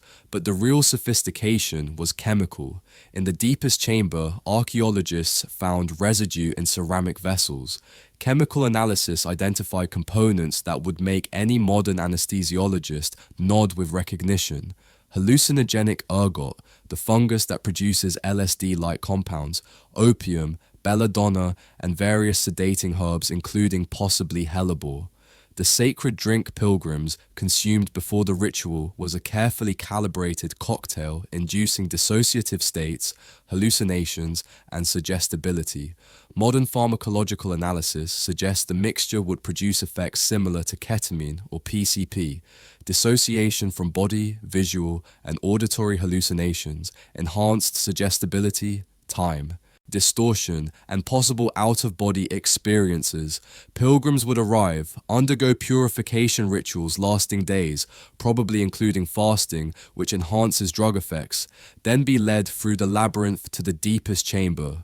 There they drink the potion, enter profound altered states, and while drugged and disoriented in the engineered environment, experience what they believed was contact with the underworld.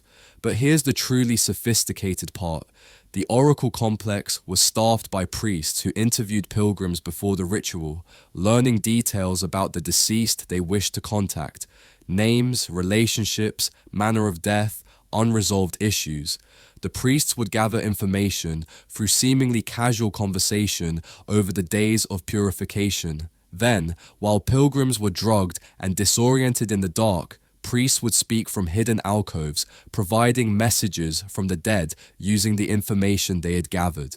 The pilgrims, in altered states where critical thinking was suppressed and suggestibility was maximized, would accept these messages as genuine communication from spirits. The architecture and drugs did most of the work. The sensory deprivation, the acoustic tricks, the visual illusions all created an environment where rational thought shut down and experiential belief took over. You didn't think you were talking to the dead. You experienced talking to the dead. Phenomenologically, experientially, it was real. Ancient writers record pilgrims emerging transformed. Some received comfort, messages of forgiveness or love from deceased relatives. Others received warnings about enemies or political rivals. The messages were often practical, advice about inheritances, business decisions, family conflicts, political alliances. The dead, speaking through priests with excellent community intelligence networks, provided counseling disguised as supernatural contact. And it worked. Pilgrims left, believing they genuinely communicated with the underworld, their grief resolved, or their questions answered, willing to pay substantial fees for the service. The irony? Modern grief counseling and therapeutic communications with the deceased follow remarkably similar patterns. We've replaced the drugs with regulated therapy sessions, the underground chambers with comfortable offices, the priests with licensed therapists, but the human need to maintain connection with the dead and the ritualized processes that meet that need remain essentially unchanged. Contemporary therapists use empty chair techniques where clients imagine speaking with deceased loved ones and articulate responses they imagine the dead would give. It's the same basic procedure the necromantian used, just with informed consent and clinical supervision instead of secret manipulation. Both systems recognize that humans need closure, that grief requires dialogue even when one participant is dead, that sometimes we need permission from the deceased to move forward with our lives. The necromantian provided that through elaborate theatre. Modern therapy provides it through structured imagination. Different methods, same psychological function. The necromantian was closed when Christianity gained power, condemned as demonic deception rather than therapeutic practice. The chambers were filled with rubble, the entrance sealed, the priesthood disbanded. For centuries the site was lost, its location forgotten, becoming myth rather than place. When archaeologists rediscovered it in the 1950s, they found the mechanisms still partially functional. The iron wheels in the walls could still turn. The mirror positions suggested sophisticated understanding of optics. The drug residue showed pharmacological knowledge that wouldn't be equaled in Europe until centuries later. The ancients engineered near-death experiences. They understood that connection with the dead isn't supernatural gift, but psychological need that can be met through constructed experience. They knew that belief isn't about truth, but about experiential reality, that what you experience becomes true for you regardless of objective fact. We've just refined the manufacturing process, made it cleaner and more ethical, wrapped it in clinical language rather than religious mystery. But we're still doing the same thing, helping people talk to the dead by creating context where that dialogue feels real. And suddenly the pattern was complete. 25 rituals, 5 continents, 5 millennia, one human impulse to transform suffering into meaning, pain into power, death into something that serves the living. Ritual as engineered transcendence, whether through blood or fire or poison or drugs or carefully constructed theatrical experience.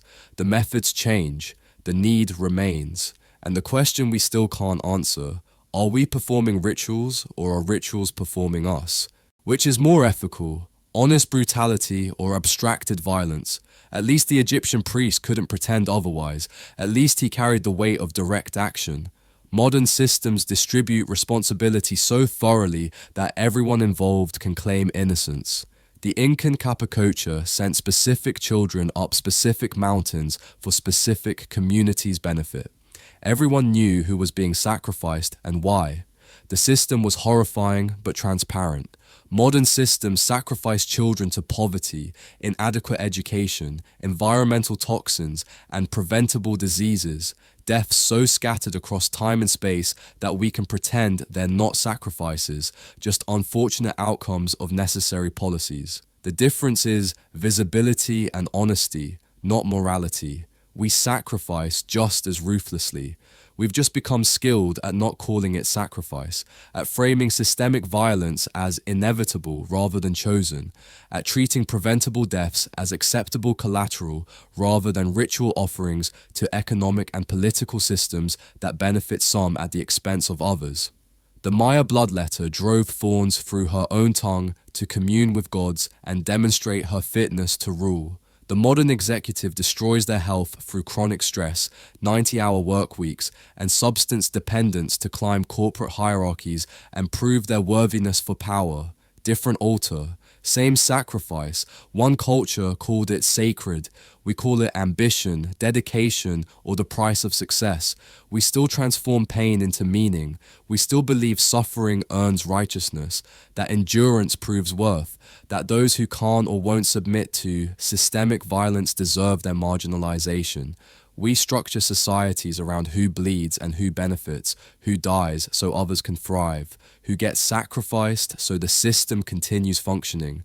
We've just stopped calling them rituals. We call them economies, markets, necessary policies, the way things work, unfortunate realities, collateral damage, acceptable losses, but peel back the language, examine the patterns, look at who's actually dying and who's actually benefiting, and you find the stains.